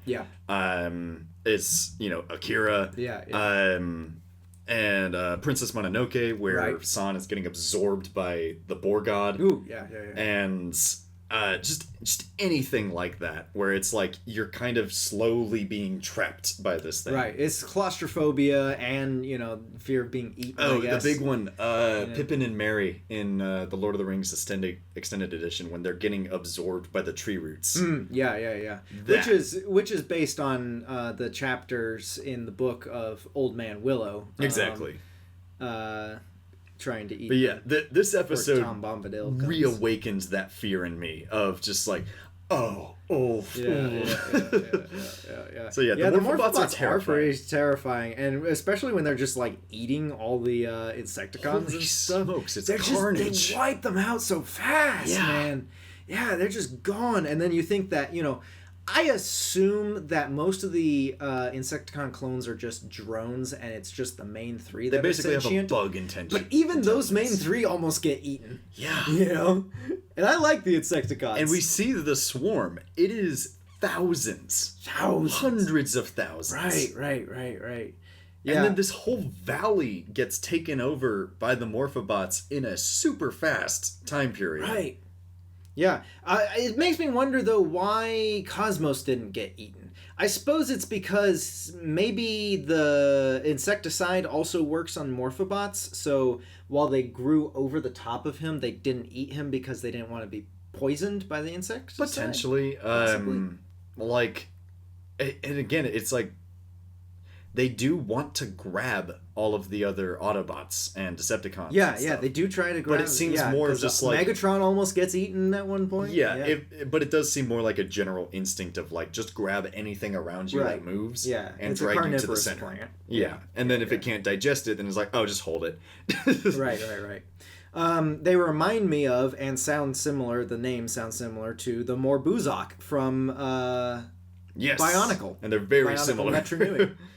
They're a chrome version of the Morbuzak. Right. Especially that one. It's kind of weird how that one became kind of like the main advertising Morbuzak that they put everywhere, but it was actually the mutated version of the Morbuzak. Exactly. The one with the mouth. The one with the mouth. Yeah, that one was freaky. Yeah. But yeah. Anyway. For those who scary aren't familiar, plants. Morbuzak are scary plants, very similar to these ones. From Bionicle. Yeah, exactly. Though I do think it's kind of a funny gag that Perceptor's lab gets out of control. It's like this thing that's just been happening in the background of the whole episode. Is he's just been, yes, Morphobots, yes, yes, study, yes. And then he's like, oh, help. Oh, no, help. But it's weird how Morphobots are simultaneously played as the major threat and also the gag. Yeah. It is kind of weird. Well, I mean, they say comedy and horror have the same elements to them. True. The whole sequence in this episode of them rescuing Cosmos. Yeah. Very, very cool showcase of all of the Autobots' individual capabilities Yeah. being used in tandem. That's a cool plan. Yeah, that they all have to work together, you know. Blaster We haven't half seen transforming into Yeah. a thing. Very funny. Yeah, the half-transformed Blaster's so funny, just the walking boombox. Yeah. Even though the part that you would expect he needs to transform into to use the speakers is the part that make his legs. Yeah. And then sometimes he doesn't even need to transform to use them. Right. Oh, you mentioned the thousands of Insecticons. It seems like the energy transfer machine. It makes sense as a idea to have the Insecticons harvest all this raw material and then convert it into energy and then transfer it out of them into energon cubes. Yeah. But it seems really inefficient to do it in only 3 at a time out of the thousands. Yeah. They'd be there forever. But it's just really funny how he walks into the other room and we just see these millions of cubes being made. The tax is insane. Yeah, and he just gives them 3. He's like, oh yeah, it's expensive, sorry. You only get that. Maybe better luck next time. Dude has an Insecticon sweatshop. Yeah. But yeah, it would make more sense if he just gathered them all into the room and then zapped them all at once, right? Yeah. Have an Insecticon farm. But yeah, it is kind of interesting that after the falling out they had at the end of the last time they showed up that they'd be working together again. Yeah. I do love the Thrust showing up and legitimately telling them, like, hey, guys, we're concerned because right now there's a threat out there that, like, there's the insecticide. They want to completely eradicate you. Yes. Stay away from there because there's a legit reason for wanting to keep the Insecticons safe is that right now they are the primary energy harvesters for the Decepticons. And it's the one time that they're legitimately concerned for the Insecticons that the Insecticons are like, this doesn't add up. Yeah. They're hiding something from us. Right. And it's just so in character for both of them. Yeah. And then Thrust is like, well, screw you too, then. Yeah. It's legit the one time that they have a legitimate concern. And it's the one time that the Insecticons are like, we should probably get wise to them on this one. Right. All right, quick lightning round. Extremely rare Skid sighting. Where in the world has this man been? He only shows up in this and I believe one other episode. Yeah. And he doesn't even talk in the other episode. I think that's Triple Takeover. Yes. So the only thing we know about him from the cartoon is that he is a skeptic of robotic insecticide. Robotic insecticide? Question mark? Scoffing mark? Yes. All right, number 2. Soundwave seems to be having a malfunction. He has to manually lift his cassette door. Yeah, that was a very odd, and it makes like a clunk noise. He's like, yeah, I gotta get this fixed. Boom. It's a deliberate choice on the whoever made that part. Yeah. Yeah. We already mentioned Blaster is half transformed and walking around. But why does everybody hate Blaster's the music? running gag, I understand it if it's the running gag that Optimus hates Blaster's music, just because he's kind of got like dad, old man energy. Yeah. So it's like, these kids with their loud, fangled music and stuff. But why does everyone hate it? Right. And then also, ew, Kickback's face being on the bottom of the insect in insect mode is on purpose. It's there too long and animated. Like in other episodes, I always thought that it was just an animation error, right? Yeah. No, in this one, it's on purpose. Why did they do that? I don't like it. New primal fear activated. Right. Anything else you want to say about Quest for Survival? The Autobots will literally send anything except themselves out into outer space and back to Cybertron. They built a whole new rocket for it. It's like, you guys... The only reason the U.S. government agreed to give you any sort of energy was so that you could leave. Why haven't you done it yet? To be fair, they did not know that the Decepticons were still alive at that point. That is true. But still, it's just really funny that they, like, pool every little resource to build something to send anything other than themselves off world. Yeah. But yeah, it still doesn't sit right with me that they genocided a planet of insects. and just package them up and then shoot them out. Like, I don't Why know. didn't they just, like, are the Morphobots sentient? Is that why they didn't just send them into the sun or something? Well, that's the curious thing. I think they'd probably reach like a state where they're like a giant fungus where they can like communicate with each other and you know think spreads that like a it big could colony. create a hive mind? Yeah, and they do mention that like they ate the Insecticons and that's what they only eat, but it's only a matter of time before they won't be Right, satisfied Optimus with says that they would soon be trying to take over the world. Yeah, and you see the rate that they grow at, and they're very durable. So Yeah. it makes sense why they send them off world instead. Yeah. But it's just like, it's weird how they don't eat the Yeah. Cybertronians at all. Yeah. But I don't know. Anyway. But it's fun. It's a fun little one. Fun episode. I like it. I remember very little about it, so it was a good refresh watch. Yeah, not one I watch often, but it is a good episode. Yeah. It is pretty decent. Anyway, With on that, to segments. let's take a short break and then we'll move into our segments. And we're back. And where am I? Where are you? Okay, here we go. Who are you? So, for our first segment, best quotes and weird robot lingo. Let some know the noteworthy one-liners, dialogue, or weird robot versions of idioms for the Golden Lagoon. We have Power Glide. Big deal. A rock. Beachcomber says, "Great, Maximus," which I think is interesting because it kind of like, That's kind of neat. Yeah. what does he mean by that? Is that why they call him Fortress Maximus? Who knows? Or Grand Maximus? Maximus. I don't know. Interesting to Maximus as a declarative. me. Yeah. Or is that like a character in the mythic past or Maybe. something? The Titans know. being mythological in Right. later iterations falls in line with that. Interesting. All right, go ahead. Warpath. I don't get it. Dies. I'll blast a few big D's for ya. Sunstreaker being Sunstreaker. What do you mean by that, man? Oh, it gets better. Then he says, "Then you'll see what difference a pro can make." And then Omega Supreme just being Omega Supreme with the greatest one-liners. Information unnecessary. Results disappointing. Nice use of the cup. Yeah. And then Starscream and Skywarp finally get wise to Megatron always boasting before he has victory with, "Got the oration, Megatron! We already heard it! Yeah, let's talk about victory after we've got it." They were actually keeping Megatron accountable. Right. And then, of course, the coup d'etat. We won. Ugh, gets me every time. So good. God Gambit. Yeah. I actually don't remember this one. You take it. If the god isn't ready, you will clean the temple floors with your tongues. The priest. You gotta give Jeru, his credit. He is categorically the evil priest. Yeah. These fools worship Transformers. Astro Train taunting the audience.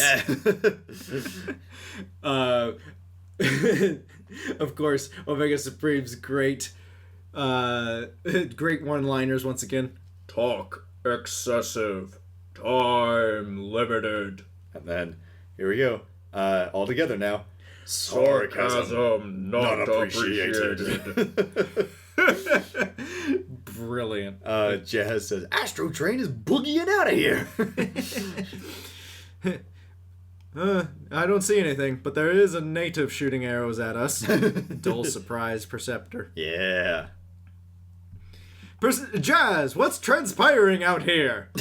Perceptor talking like no human being. It's transpiring. And then Astro Train again with those brilliant devious lines. A heretic! What more fitting end than to be sacrificed? And die like the worm you are! When the priest asks to be saved. He's a actor. He is playing it up. Yep. Make tracks. Make tracks. Again, oft quoted. My hood, my beautiful hood. Tracks. Tracks again. Look, I've been shot at, smashed up, and stolen 3 times tonight, and I'm in a most foul humor. You do a good Trax imitation. I love him so much. Yeah, first time in my life I try to steal a car, and I get one with a big mouth. Raul. You promised us a car by midnight. It is now 1 minute after midnight. The Gettys Bros. Trax mentions auto sushi. Yes. So that may or may not be a thing, or it might just be Trax adopting human culture. And, or maybe that's what Scrapper was getting up to. Yeah. Skimp nothing. As far as I can tell, they don't have any brains. Ratchet. Raul, I got an anti-stripping device on this baby. A bomb. Yep. Quest for survival. I'll never eat a salad again, Spike. Which my wife was walking through the room at that moment and just busted up laughing. If the Insecticons had brains, they'd be dangerous. Megatron, falling into the hubris trap as usual. Oh yeah. Starscream, very ironically, where is your courage, Megatron? Once again, not always a coward. Yeah. Stay there, Cosmos. Where am I gonna go? Where am I gonna go? He sounds so beautiful. He's so sad. Poor Cosmos. He's so sad. Good work, Blaster. You've just gone platinum. Insert obvious radio joke. That means the whole human race could starve. That just breaks my energon converter. Megatron dissing Spike and the humans. We've already established like 5 or 6 different ways they refer to heart. Right. And this is a new one. Yep. Don't just stand there with your cockpits open, you fools! Nice. No, you take this Megatron. one. Yeah. Nice recovery. Now, let's see how you do in the dark. All right, favorite characters in this batch of episodes, who and why? It was a toss-up. Well, actually, not really. It is Trax, for obvious reasons. He's fabulous and fantastic in everything that he's in. Yeah. But I also had such a soft spot for Cosmos because he's the punching bag of these episodes. Yeah. He just keeps getting into these awful situations where he's like stripped of his autonomy. And like even in Blaster's Blues, he was like chained up and used as a transmitter, as a battery. In this one, in God Gambit, he's literally paralyzed and turned into an idol. Yeah.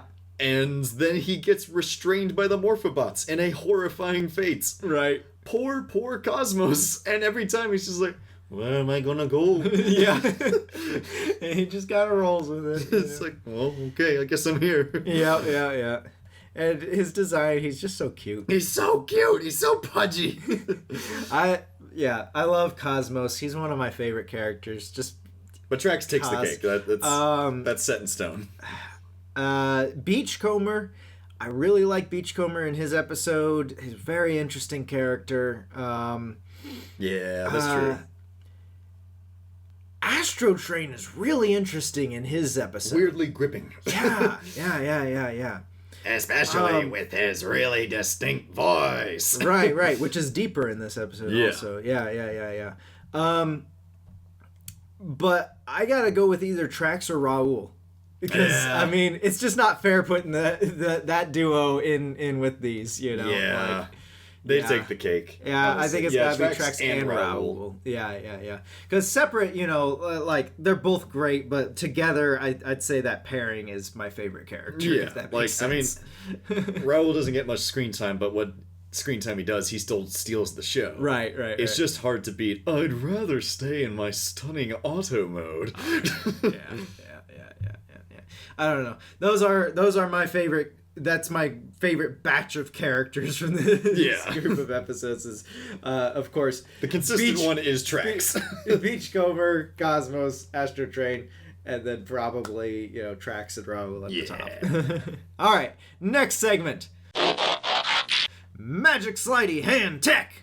Any notable gadgets Transformers pull out of their various body parts? Go. I like when Beachcomber's eyes light up when he's learning an animal language. When he's like trying to translate, it's like a bunch of like detailed Universal hologram stuff in his goggles. Universal translator thing. Yeah. Communicator thing or something like that. Megatron has a risk in Golden Lagoon. There's a hand missile from Perceptor and Warpath in Golden Lagoon. Randomly, Power Glide has a forehead beam. No, actually, we've seen this before. He repairs the jetpack with it in Dinobot Island. But it's never been an offensive weapon up until now. True. Thrust... well, go ahead. Thrust has jet mode bird claw talon thing spawn from the bottom of his jet. Yeah.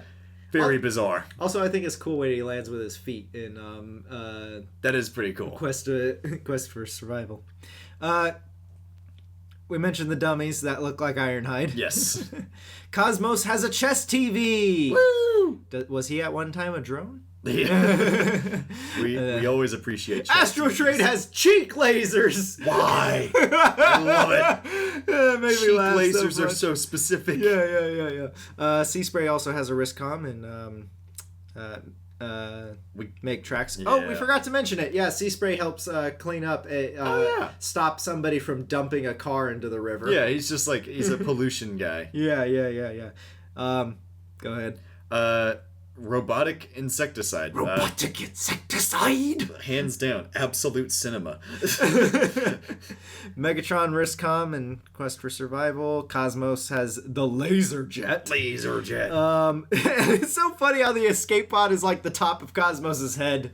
Okay, that would make it 10 times funnier If it was they played just his into head. it and it actually, like, once they got out, he transformed and his head is just like, you're gonna have to carry me. Yeah. Yep. Ratchet has a wrist welder of some kind. Yep. Soundwave has a tiny, adorable little shoulder radar dish. Yeah. Ironhide's yet another transport distribution method for liquid nitrogen is his Finger holes. Yeah. Optimus says one of your liquids, but it's a safe guess to say liquid nitrogen, because he always does. Optimus has a cheek radio and shoulder lights. Weirdly enough, if you think about it, Ironhide is technically the quick mix, or the mix master of the Autobots. Yep. Next segment. Errors. Favorite errors. Any noteworthy animation and sound design or lore mistakes. Golden Lagoon. Megatron wants to keep prisoners and then just doesn't. Now, there is a reason. I think it's just he was capturing them because he thought, I can get secrets out of them, and then he thought, we're just going to wipe out the Autobots so you can do whatever you want with them. Yeah. But it does seem kind of weird that he wanted prisoners, and then he's like, nah, that's okay. Yeah. Where did Power Glide go when he spots the Golden Lagoon and he's like, wait until the others hear about this? And he's just never in the episode again. Yeah. He just flies off and just kind of just... It's like, my mission is done. Yeah, he goes to do the Girl Who Loved Power Glide episode. He just leaves.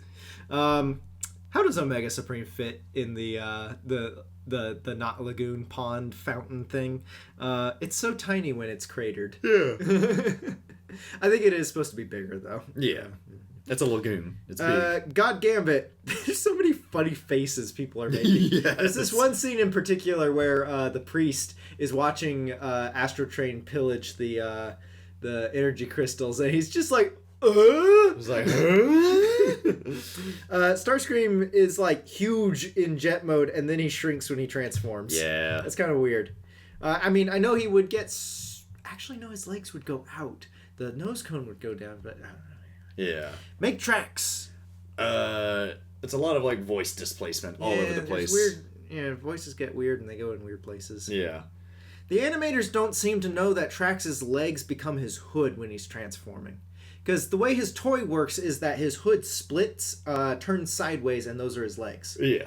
But in this episode, his hood always like zoop up into his guts, and then his legs come out from underneath the car. I guess it's because he's got the Firebird logo on the hood, so you want that front and center, but at the same time, it's like, Yeah, I mean, you got the flame on his chest too, though.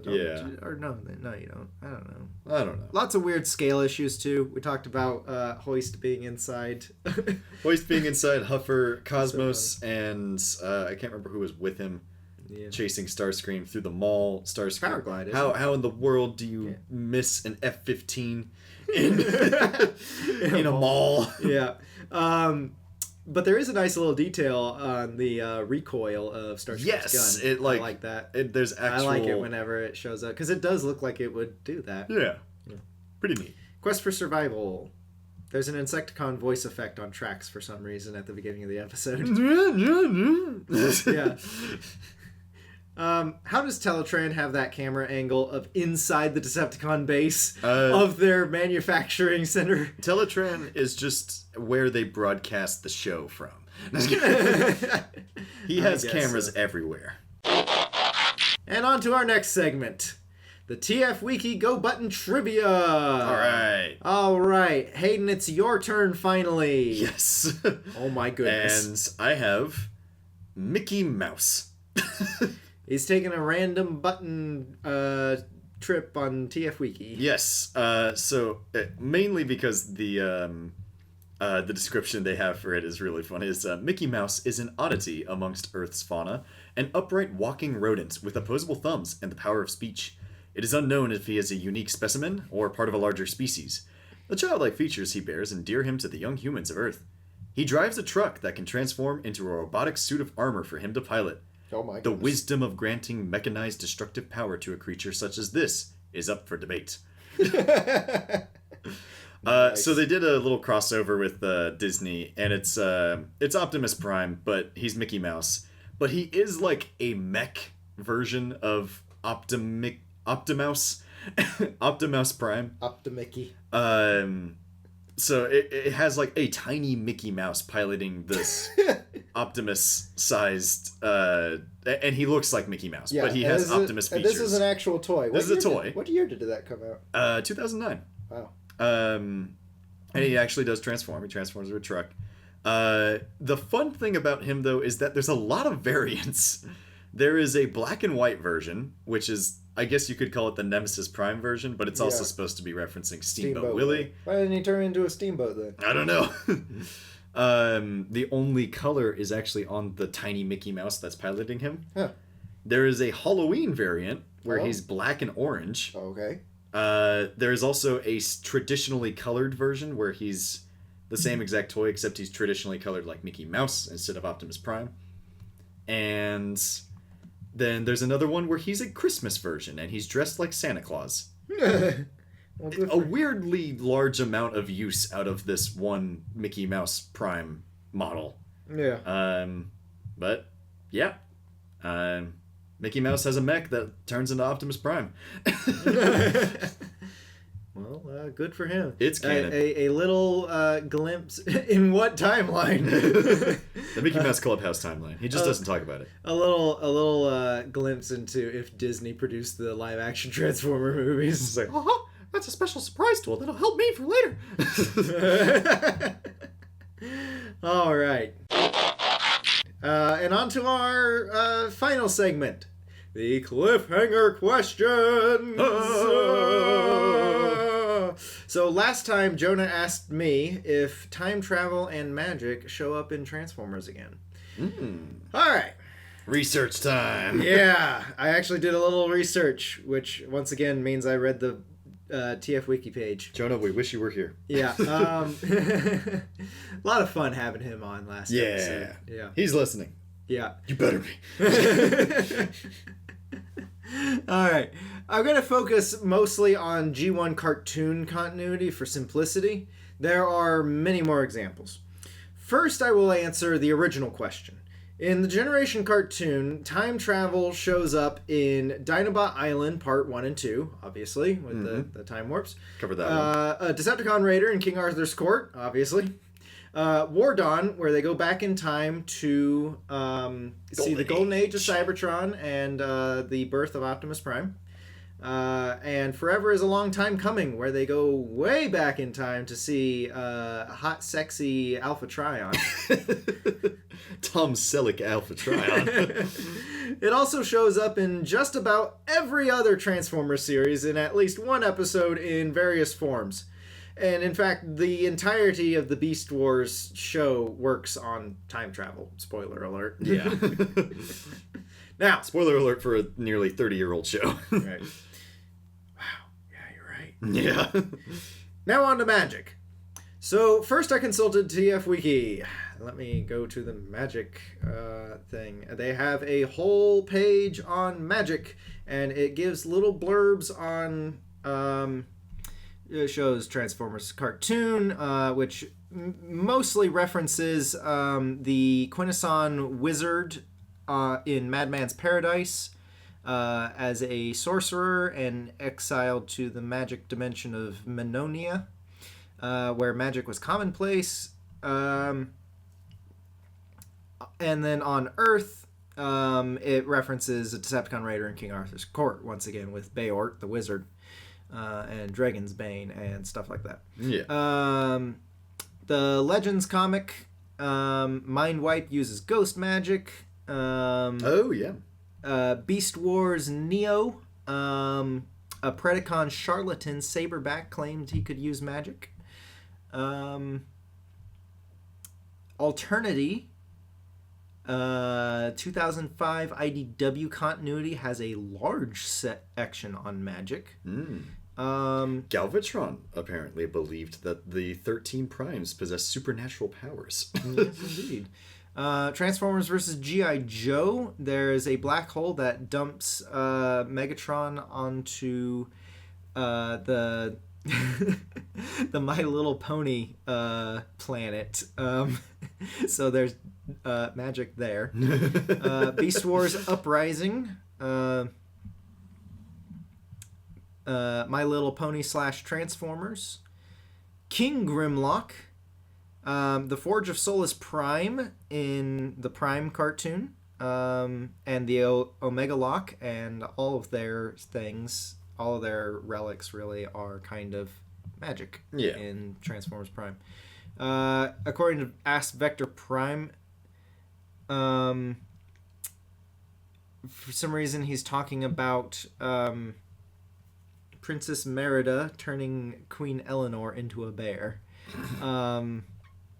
And then the Last Night film, The Staff of Merlin, is sort of magic, but it's also just kind of Cybertronian technology. Yeah. And then apparently, according to TF Wiki, there was merchandise, Transformers 2007 magic washcloths. What? This was not good enough for me, and I had to go and make my own big list.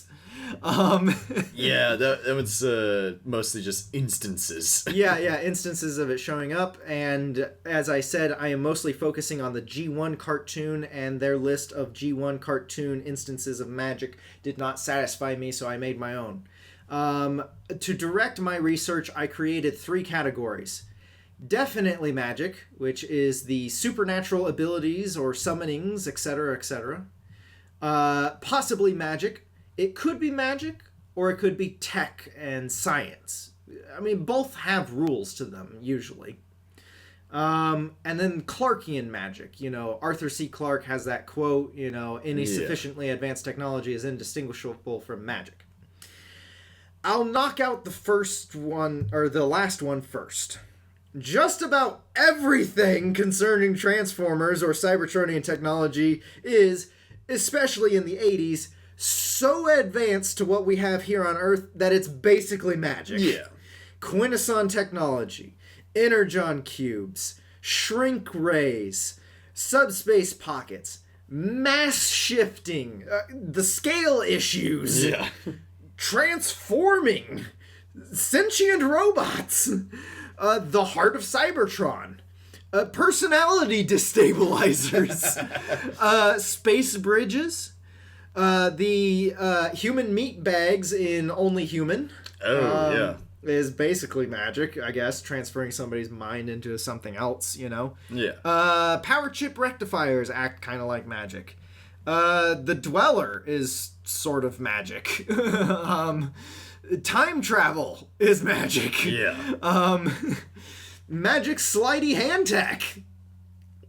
It's all explained. It's all explained as being technology, but you know it's kind of Clarkian magic. Yeah, magic slidey hand tech. I didn't even think about that. That's right. in the name. It's in the name. Okay. It's literally sleight of hand. So now for possibly magic, it could be explained with science, it could go into the other one, but it could also just be magic. Yeah. In Fire in the Sky and Fire in the Mountain, the crystals that draw power from the Earth's core, that's kind of magic. Yeah. Meteoroni Chipperoni in War of the Dinobots it has unknown energies. Right. Or energies unknown to science, which means it could be magic. Yeah. Dinobot Island is just the basically magic. Yeah. Time magic. Time magic, especially how it just reabsorbs all the energy and everything's good, Electrum in the Golden Lagoon is basically magic. The people in Child's Play, there's no way they could be Unicron-sized people and not have their own gravity well and just collapse under their own weight and closer to just sci-fi territory, I would say. Yeah, I know, but that's why I say it's possibly magic. Crimzeek? Is Crimzeek magic? Yeah. I don't know. The pool of transformation in Sea Change is basically magic. They explain it as, it's going to rearrange your molecules and stuff. But how does it do that?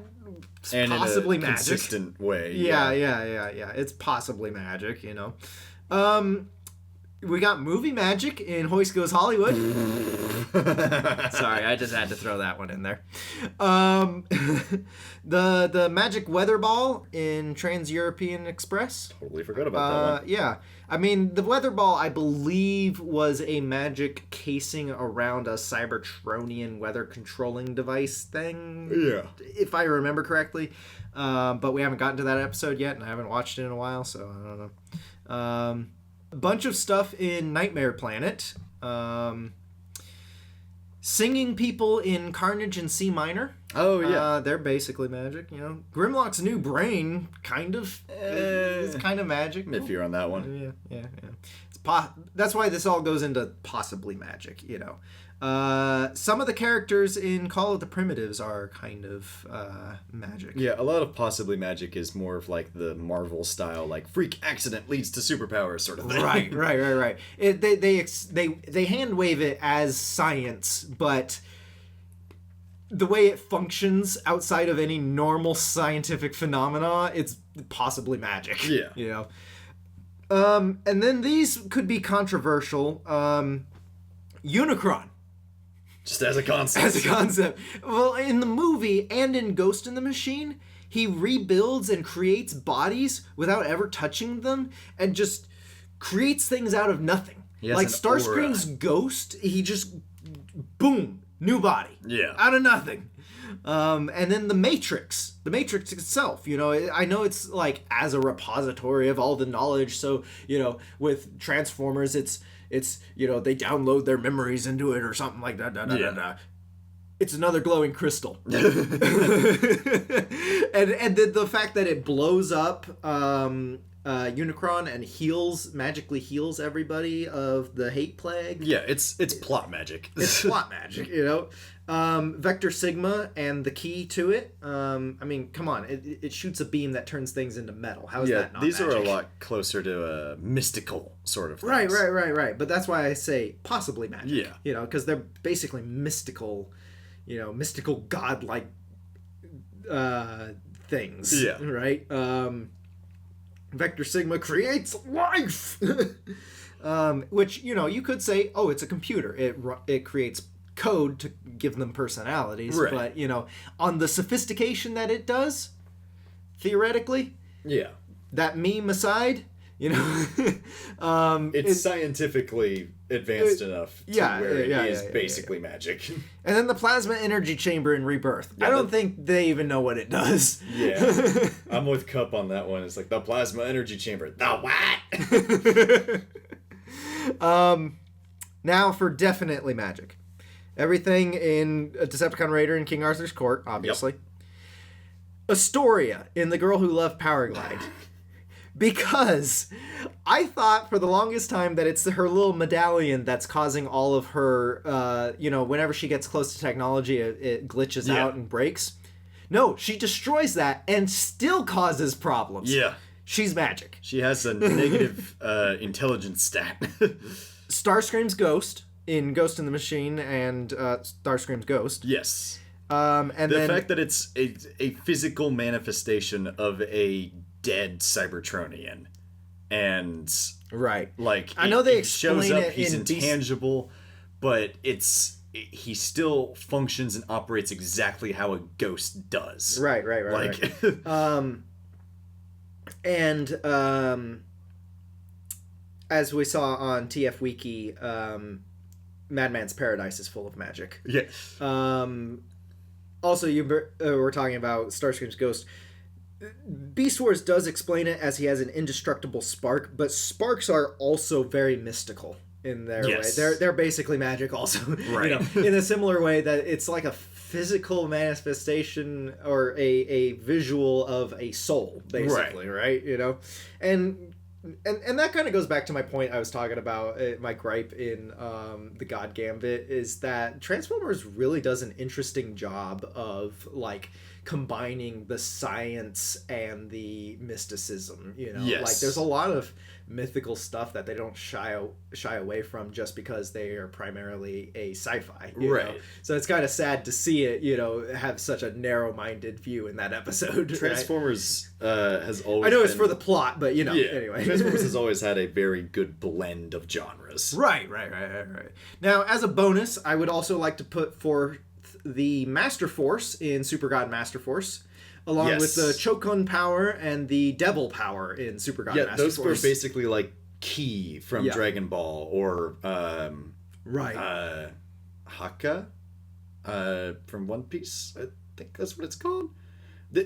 Any sort of energy source from an anime. Right. That's what it's, they are. It's anime, anime energy magic. The Zodiac in Zone is basically magic. I mean, they say it created the universe, but Created the universe. There's also like in Zone, it's like the souls of the dead Decepticons all coalesced into one Ireland Jagger or whatever. Weird stuff. The Vok in Beast Wars are basically supernatural beings. Yeah, they're so advanced to the point that it's they are functionally magical. Any point in sci-fi where beings transcend mortality or whatever, that's basically magic. Come on. There's a lot of spirituality in Beast Machines. Yeah, it's mostly like nature sort of stuff. Right. Being in harmony. But that's with the planet. basically magic. Yeah. The heart of Cybertron. Outside of G1, offhand, things that I can think of are obviously Primus, Super Energon. Oh, we're talking the Unicron trilogy. Just outside of Generation 1, there's Primus in the Unicron trilogy, Super Energon in the Unicron trilogy, the Cyberplanet Keys in the Unicron trilogy. Yeah, Super Unicron in the Unicron trilogy. Yeah. The mini-cons are basically magic. I think they do a Spirit Bomb in Robots in Disguise 2001. Where, lend me your energy, children of Yes. Earth, to resurrect Fort Max or something like that. I don't remember. Right. I've only seen parts of that show. The artifacts in Transformers Prime, as we just discussed, and in the live action series are basically magic. Yeah. I don't remember. I think Princess Pony is